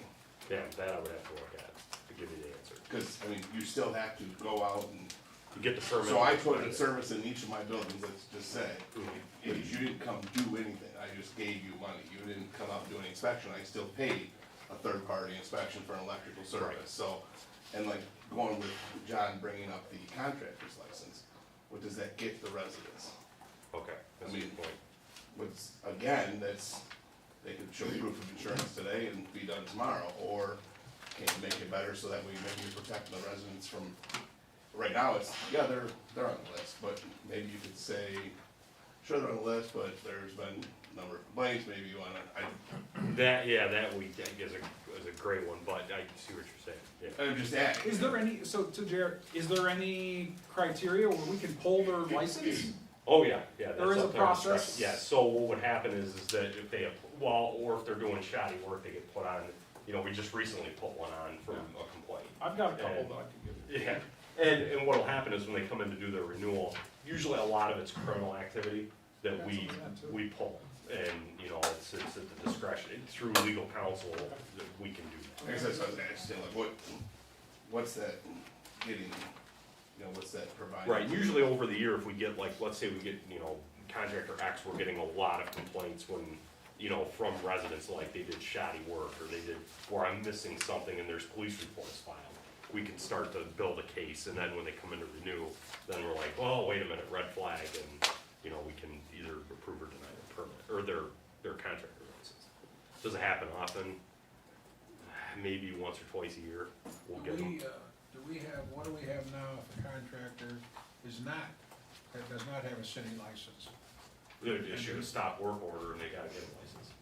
Maybe there should be a fine for that. Oh, there is $250 to remove the stop work order. Oh, okay, all right.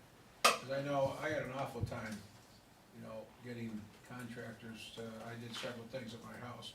And the first question was, are you registered to do business in the city? Right. Well, several of them, before they knew I was the mayor, the one said, well, no, that's, you know, that's too much money.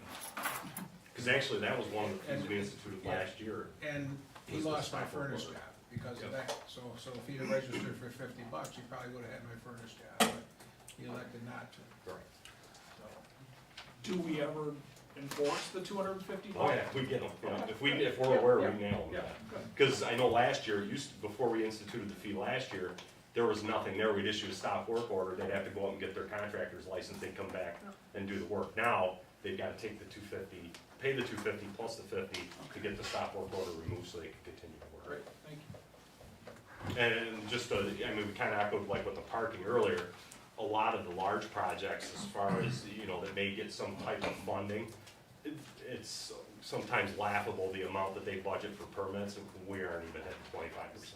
Is there a way, somebody might be able to answer, where if you're issued, like, sometimes like you just get an insurance certificate, and whereas if you're additionally insured or a certificate holder, is there such a way that, I don't know, if I cancel my insurance, That we would be notified. like on my truck lease, I have leasing that new pumper truck, and if something happened to my insurance, immediately that financer Gets notified. gets notified that I no longer have Community insurance. development actually does that with some of their loans.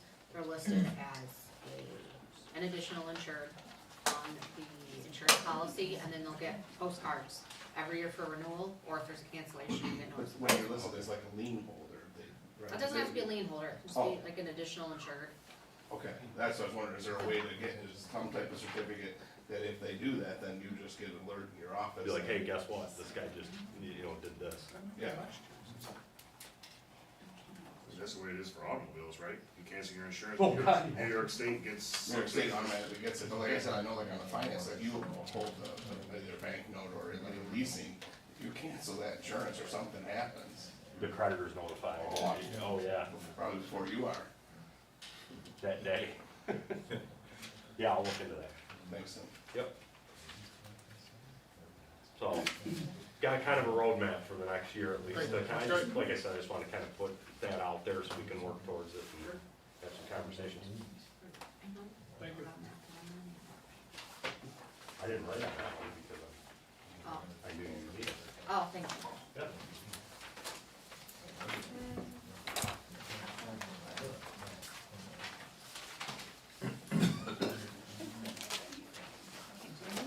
Was this just for information too? Oh. That was just for information purposes? Yes, yeah. Thanks. Yep. Is there a copy of this one in that pile for Jason? Which one is that? It says capital project update from Tim. Yes. I got this whole pile for I, Jason. I don't think I passed that one down, that's, because I had two, so.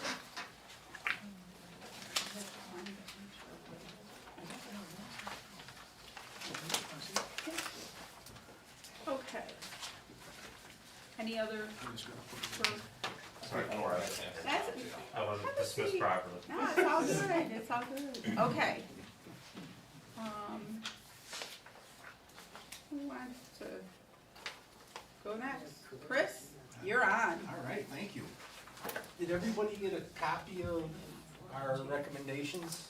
Yes, sir. Did I miss anybody? Okay. So last year, we basically raised most of our rates, and that was the first increase in about 20 years, give or take. So this year, there's just really a couple of adjustments that I'd like us to look at. The first one you're gonna see is season ice skating pass. We only sold about 8 of these, believe it or not. But one of the issues we ran into, does it include skate rental? Well, it's kind of a gray area now, so I'd like to hike those to those prices and include the skate rental. So I still think we're gonna, that's why there's only about a $500 increase. About midway down the page, our ice rental rate. There's a misprint on the current, we're at 155 and 130.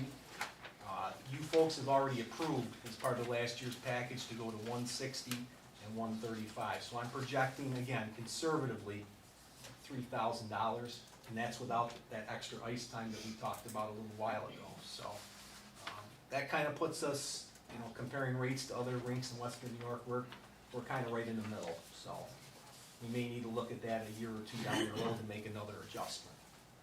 But is there any questions on the ice stuff before I move on to the warmer weather stuff?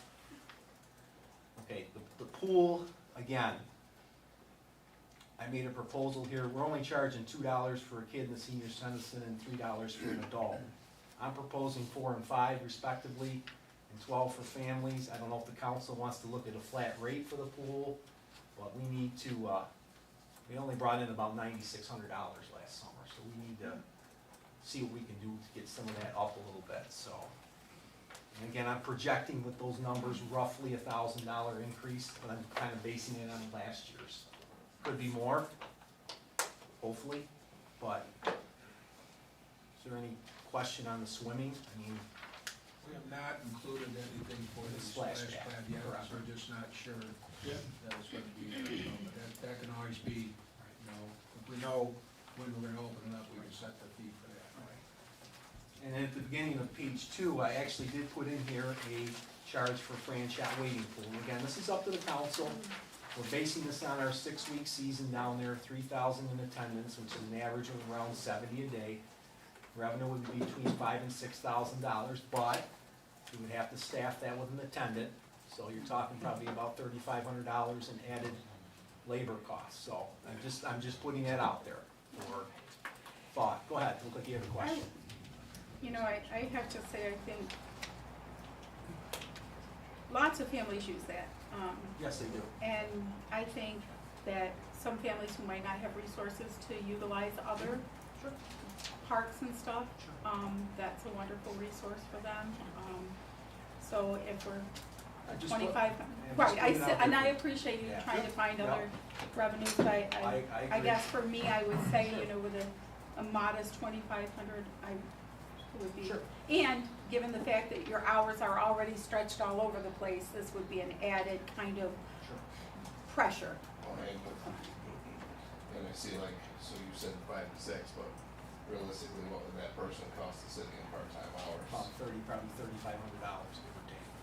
So I mean, you're not gonna see a huge net increase in. Yeah, that's why I was trying to. But I thought I'd just No, throw I that thank out you for there. it. and- No, No. yeah, And I versus just, But I will tell you this, past councils have not had the appetite to charge for franchise. And- Well, I don't wanna be the first, Mayor, so.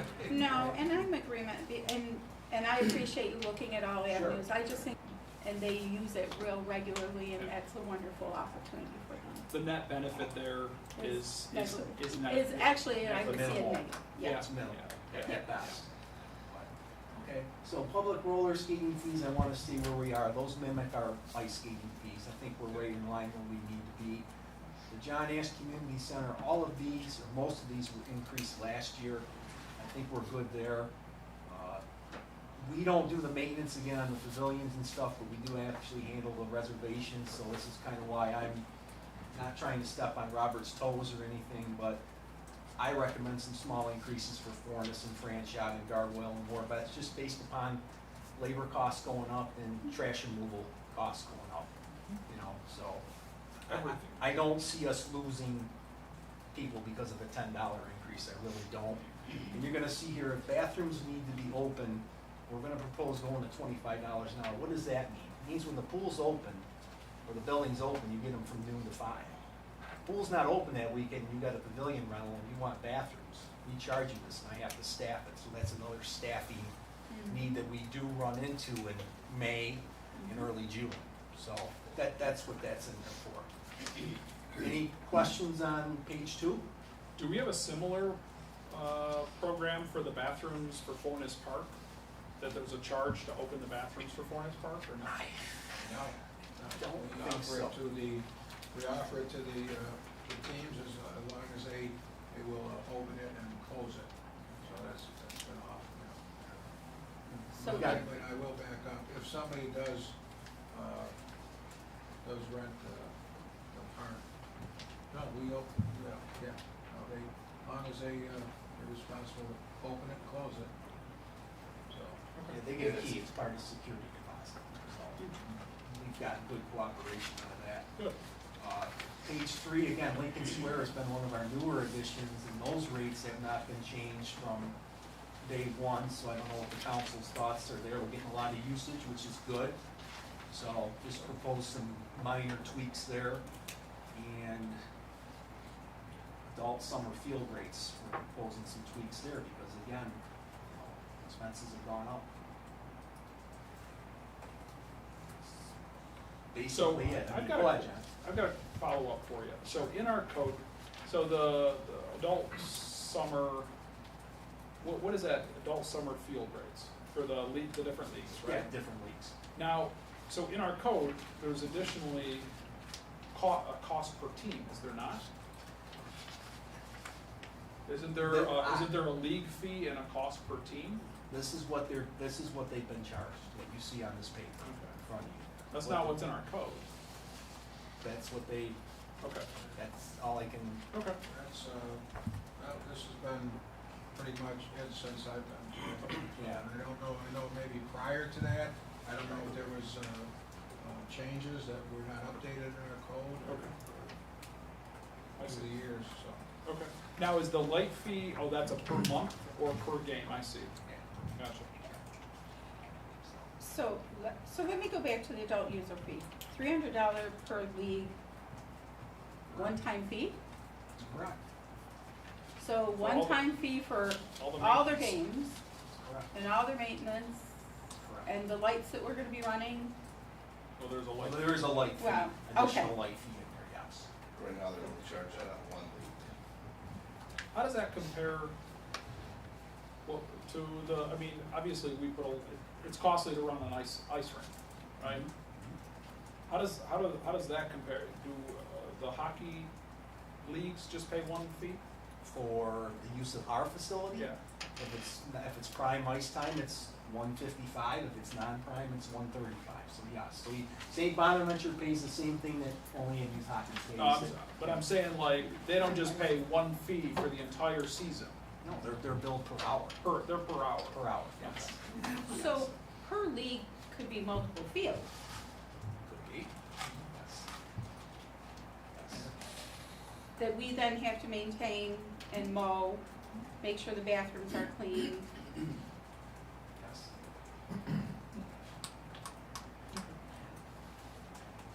They usually start up in May and they go right till City Cup weekend, which is usually mid-August.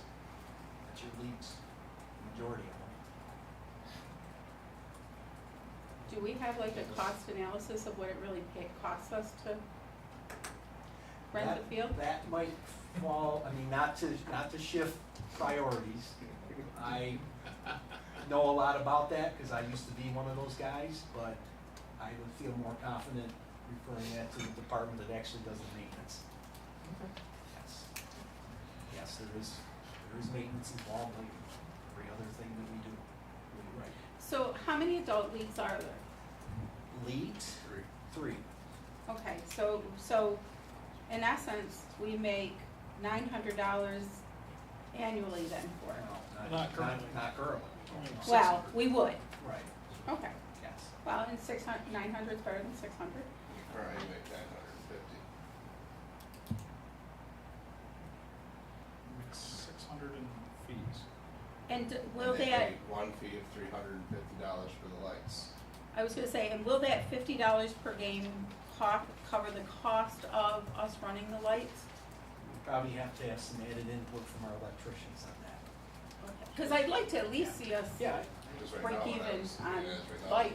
they pay $350, that's one league paying 2 months of lights. He's The other, gonna figure out. the other 2 leagues aren't being charged lights.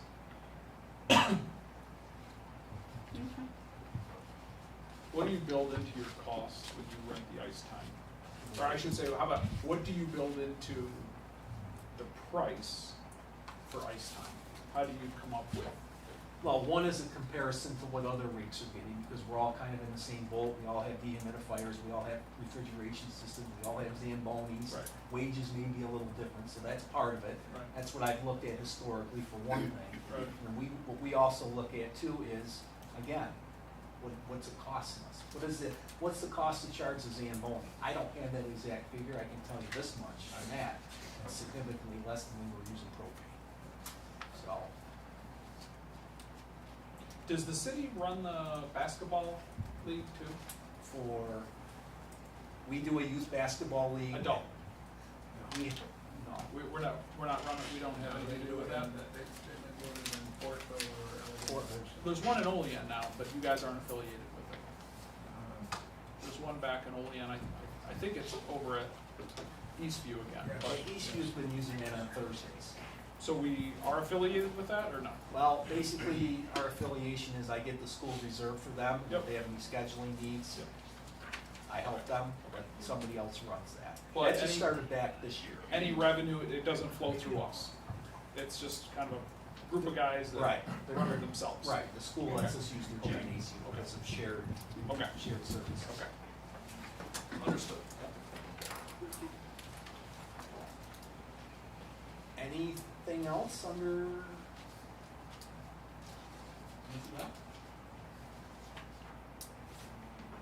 so the alcohol waiver is just kind of a blanket one-time fee for the Right. party they're gonna have. Correct. So, what about festivals? I have to double check on that. Do we have, I don't know the answer to that, as you asked me. What, alcohol waiver? Yeah. I Yeah. believe Yeah, this- festivals do. That's built into their agreement, right, Bill? Okay. Because we, Leagues don't pay the alcohol waiver. I don't believe they do. I'm not sure. Don't pay anything. Leagues don't. Why is that so low for is that typical for a city's Leagues. alcohol and Leagues alcohol don't waiver? pay an alcohol waiver, correct, Bill? No, because they are not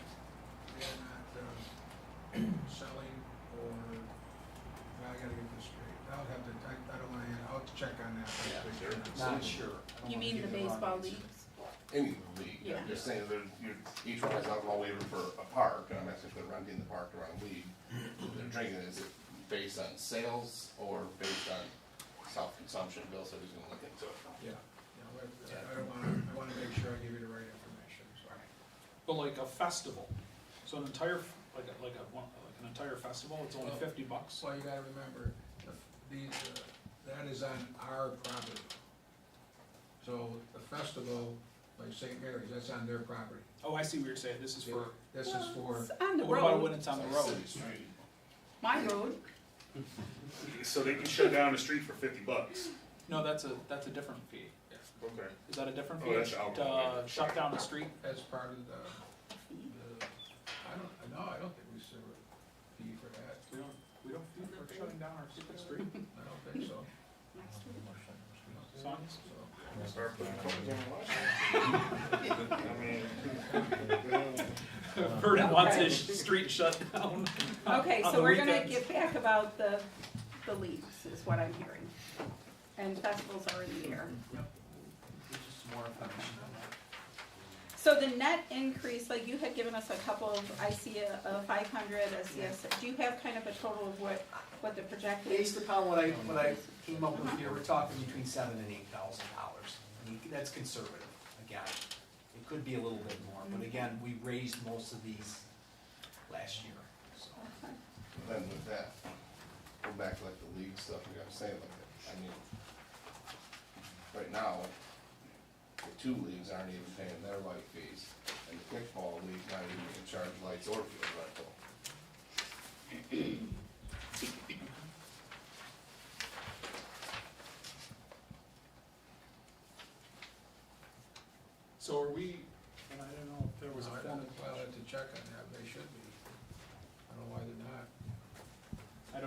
You mean off of the sheet, is that Robert, what would you you're be looking able at? to get us some numbers, just your estimates as far as cost to maintain those fields?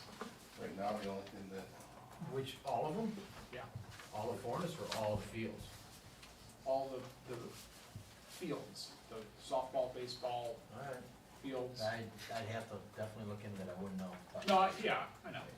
right now, the revenues on that side, you just asked is men's wood bat, women's league, softball tournament, men's league, Walsh baseball, Twin Tiers baseball, Little League, Little Girls League, Only in High, City Cup, midget football, one parent hospice. And as I said, collectively, 3 softball leagues paid $950, $200 for the field as required, and one charge of $350. It's listed under the men's league. Now that reserves that too, when you do a league fee, will that reserve it so nobody else can use And that? it gives them permit to allot that Yeah. time, correct, Yeah. Bill? Yeah. Is that my number? Yeah, but council. We could have parties on fields. Okay. Any other, okay. Thank you, Chris. Thank you for your time, I appreciate Thank it. you, Chris. Thank you. Okay. Are we up to you? Sure. All right. So I didn't make you guys copies. I wanted to see what you thought about these Okay. parking fee increases. Then I'll email you whatever we come up with tonight. For the meter violations, right now, that's $10. We don't have a lot of meters. I know you guys are talking about maybe kiosk or the QR codes, which, you know, is a great idea. I looked into kiosk, pretty expensive. I have someone that would come down and speak to the council if you'd like. Probably gonna be like $700,000. They're about $10,000 a piece. You put 2 every block, between $50 and $60 per unit, monthly fee for the cell service that it uses. They're solar, so you don't have to put any power to them. I don't know a lot about the QR signs. That's something that I would like to look at. I mean, it'd be nice to get some revenue, instead of just waiting for a car to be there for 2 hours, you know? So if that's something that you want me to look at, I'll do that. The tickets that were $20, I'd like to see them go to 30, other than blocking a public or private driveway. That's just one that always really irritates people. You go to get out, you know, you're gonna go to work, and someone's blocking your driveway. I'd like to see that go to 50. Go to 100. So, 1,000 in the boot. Dave's That Dave's just makes the problem worse though. Then they gotta pay to get the boot off. Yeah, but then you still can't get out of your driveway. then handicap for the first offense, right now it's $50. I'd like to see that go to 100. I agree. Handicap second offense, right now is 75, I'd like to see that go to 150. Expired inspection, we can do this. New York State Vehicle and Traffic, I checked with Heather at the court clerk's office, we could go from 25 to 35. Expired inspection more than 60 days, $50 to $60. Snow event, right now it's 50. I don't know if you guys would be willing to go to 75 or not, that's my suggestion. Because it's a real problem, when you're driving one of the plow trucks, you're trying to clean the street, and you have these people just blocking the road, you know, for the plow trucks. With these inspections that you mentioned, can the city police do what the state police do? Like, now we got 2-lane street on North Union, can you stop traffic as they're going down the street to see if their inspections? We do that sometimes, there's a lot more to that than just stopping cars and traffic, there's a lot of safety stuff that you have to do to set that up, but we do that sometimes on On Constitution. Yep. Yeah. You have to do it someplace safe, there's a little bit more to it, but we do that once in a while when we have manpower, which now, you know, we're getting kind of back there, so maybe you'll see that this summer. Abandoned motor vehicles, that's $250 right now, let's see that go to $275. What was that? I missed that. Abandoned motor vehicles. I'll send you a copy of all this. I just Okay. wanted to see where you wanted to be on these fines. When was the last time they were raised? You know, I was trying to think about when that happened. That had to be years ago. Yeah. I have It's in the spreadsheet. I was thinking maybe Jeff did it. been a while. Yes. Parking meters, when I started on the police department, it was $2. John's got it. And then they had this one, if you got to the police station within 30 minutes, you paid 10 cents Right. of your expired meter. So, 30 quarters. Oh, The revenue generated, yeah, The general fund what is that, for the parking parking. violation. And it was general fund, right? Funds? When the parking fines come in, that goes to the general Yeah, fund? all them fines, you saying like the police, right, Oh, where, yes, they go to the general fund. That's 2011. the, Clerk's office. clerk's office, it's, So four I thought it's been a seventeen, while. no, 1741, sorry. Yeah. You go to revenue, 1741. so all of them are included in that 61,601 in fiscal year ending 22. So I have numbers here going back to 2019, okay? In 2019, we had two part-time enforcement officers. And this is also tickets to the police, right? It was 68,000, I'll send all this to you, JR, I'll email it to you guys tomorrow. $68,425. So on the $10 or the $20 tickets, we increased that to 30, that's 33 and a 30% increase. So on that line, that would have been about $22,785 more with these, the numbers that we're gonna increase to. 2021, the numbers dropped down because of COVID, I'm assuming, 55,173. 2021, 22, 61,601. That would have been an increase of $20,513. This year, so far, we're at 42,470. That would increase to 14,143. We haven't had a dedicated person out there writing tickets since June of 21, or 22. So that 42,000 you made this year, your police officers already taken? Yep. And of that 61,000 dollars, as we like look at this position of full-time parking, is there a way to tell the difference of what your officers wrote compared to the parking enforcement officer? I had Christine kind of look at that. So when Brian works, the way that the system that we have now, you go around and chalk for the first 2 hours. It's 2-hour parking. And then he would go back and do another loop, so he's really only doing one loop. It was like a little over 13,000 for the year that he worked. But if we had a system that didn't require him to double back, right, to cover So the. we go out, the time's expired, if they put I don't really know how that works. I think maybe it sends, we have a phone, it sends a message that, this vehicle is expired, and then we would go tag. So.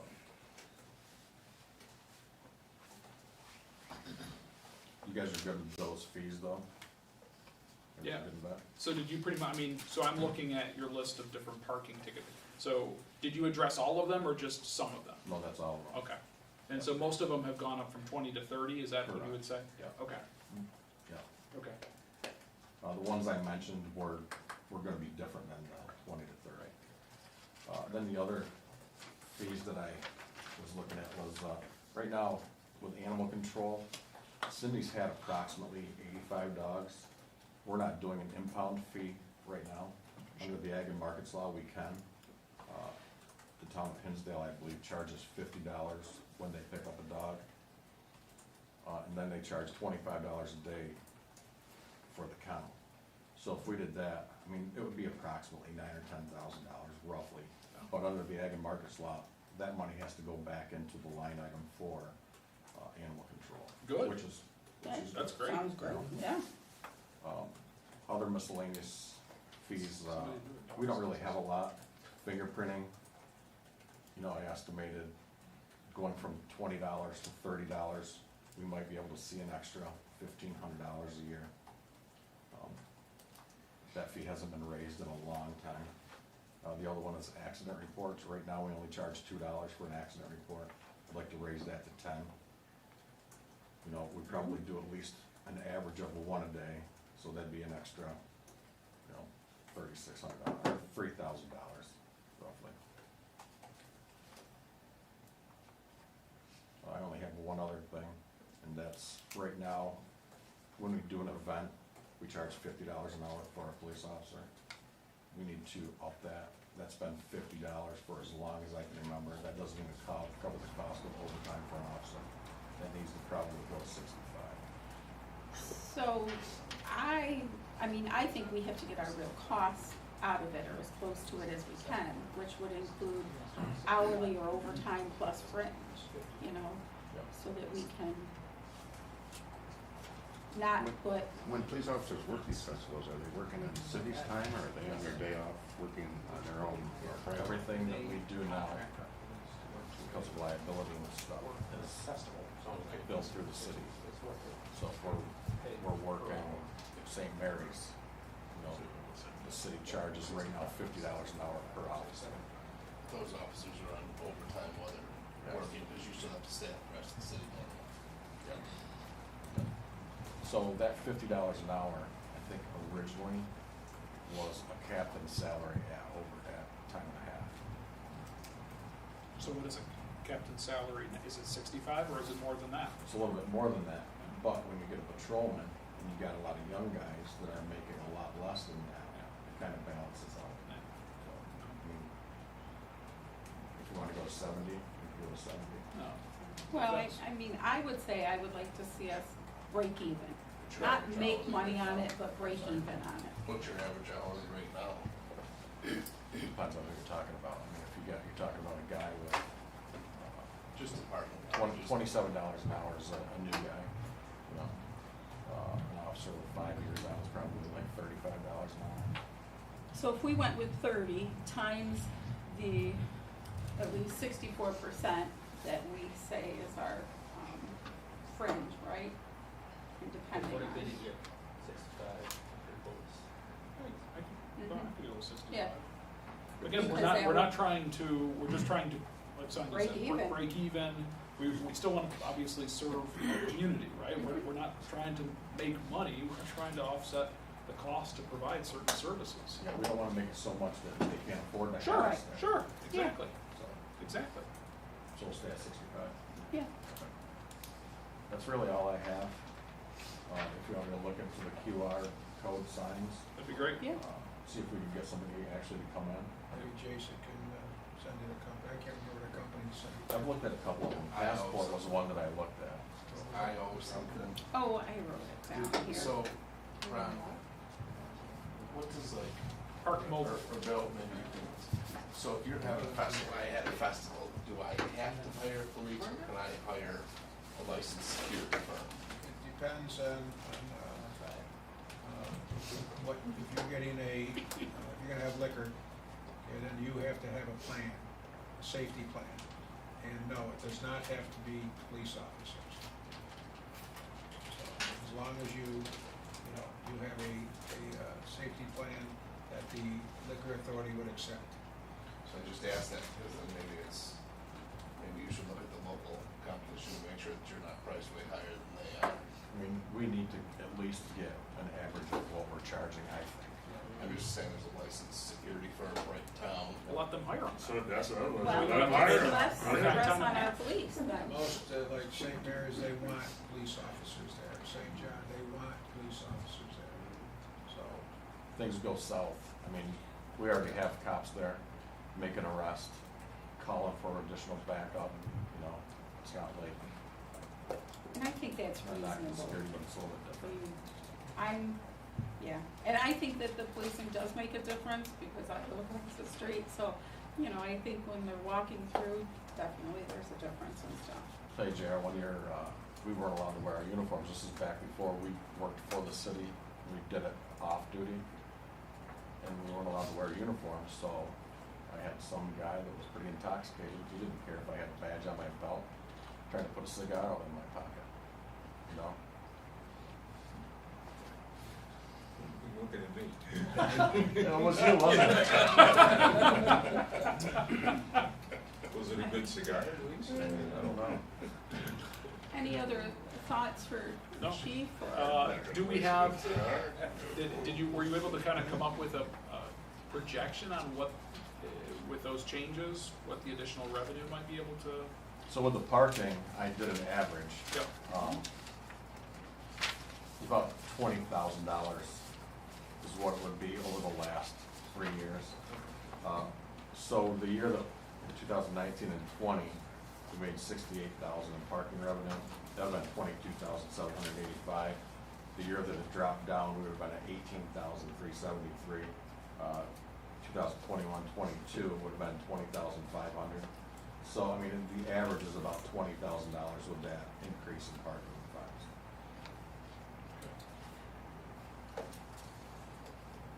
and then you have. And that was just parking, right, I was Chief? gonna say you have the other. Because you have the animal control stuff too, that you said was. That was probably, I mean, 8,000? Probably 8 to 10,000, depending. And those are the fees that Hinsdale's charging. I mean, if you wanna go with different fees, you can do that too. Yeah, I think our costs are higher than anything, so. I'll send you guys copies of all that tomorrow.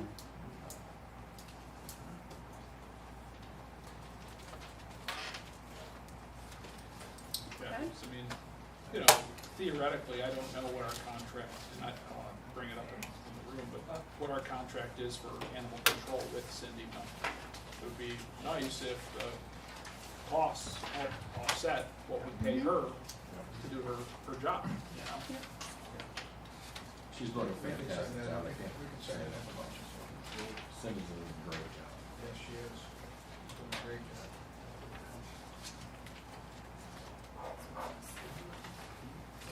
Okay, I'll be fast here, I know Okay. it's getting late, Frank already covered half of this, so I'm going to go to the airport. Wasn't really gonna go through every single one of them, you can see there's modest increases on each one of them, if you have specific questions, let me know, but we're looking at 25 for some, 10 for others, 100 for some of these. oh, thank you. Some of these are zeros, because we don't really do a lot of these. We do it ourselves rather than have someone do a 12-inch water tap. So the increases there, I had bring us up to 71, 75, based on what we would have got had we done this last year. And the airport at the bottom, Frank covered, but they're modest increases, but some of these, you know, like you mentioned, haven't done in a while, so you've talked about quite a bit of these already, so I guess the best thing is for you to just take it and take a look at it. And that's really all I have. I did want to mention something to everyone here. I believe the mayor informed you about Sue Cooper's passing. Yes. And we do have a card upstairs, and they are collecting to purchase a memorial tree for us, the forester, Oh, that'd be awesome. and also to donate to the Guide Dog Foundation. So just to let you know, it's upstairs. Whose office is it? It's Linda has it. If you just wanna give me cash, I'll take care of it. Sure, claim that gift too. Celebrity account. We already gave you money in a celebrations fund, you don't need any. Sue was a longtime employee, came back out of retirement for us, and she's sorely missed. Just wanted to mention that. Thank you. Can I just ask one, that Absolutely. pavement repair, that is what, if somebody wants to have their sidewalks repaired through the city, is that what that is? No, that's the actual pavement, that's, we went out today, we're measuring, if someone does work and one of our brand new streets, they had to dig up, so we go and measure a 5x5 area, and they get paid for a square yard on that, they reimburse us that. Like for the dig out into the road. Yes. Correct. I guess there is one more thing I could mention, the sidewalk. Currently, the council at one point had discussed and put in place waiving the $50 fee for people involved in it. That costs us about $1,000 a year, so if you wanna go reverse that, that would put $1,000 back in Waive the fee for, people in the sidewalk rebate program.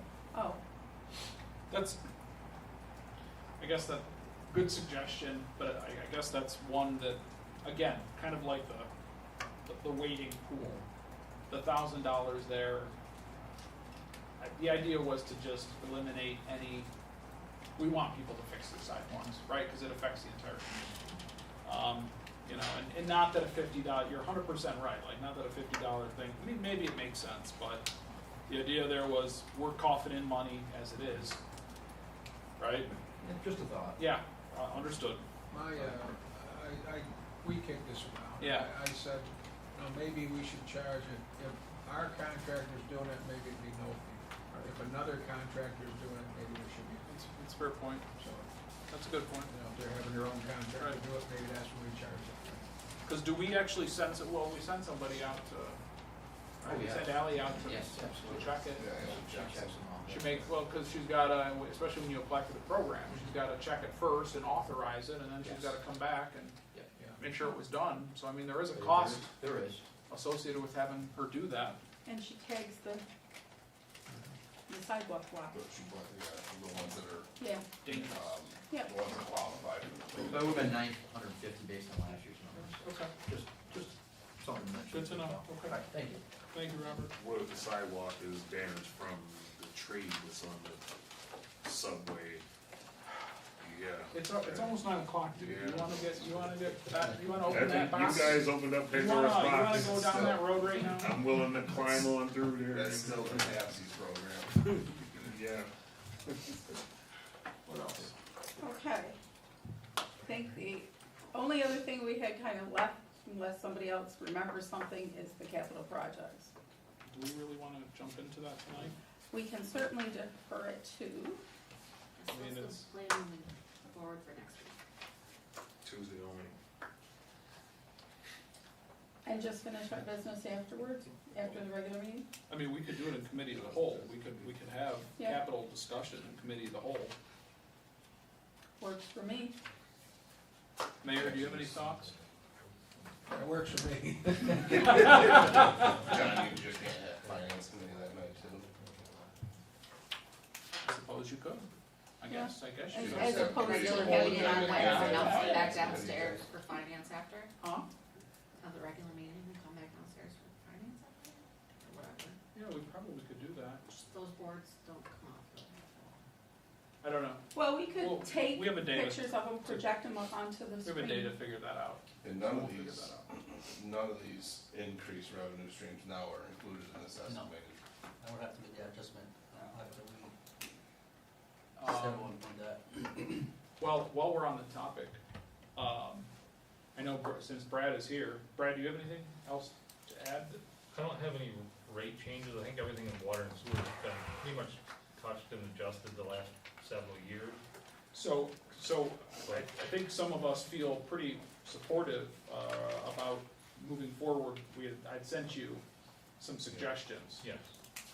Are you completely against those suggestions? No, I just didn't know what the appetite was Okay. for that substantial of a change. Like I say, that's where I'm going. Right.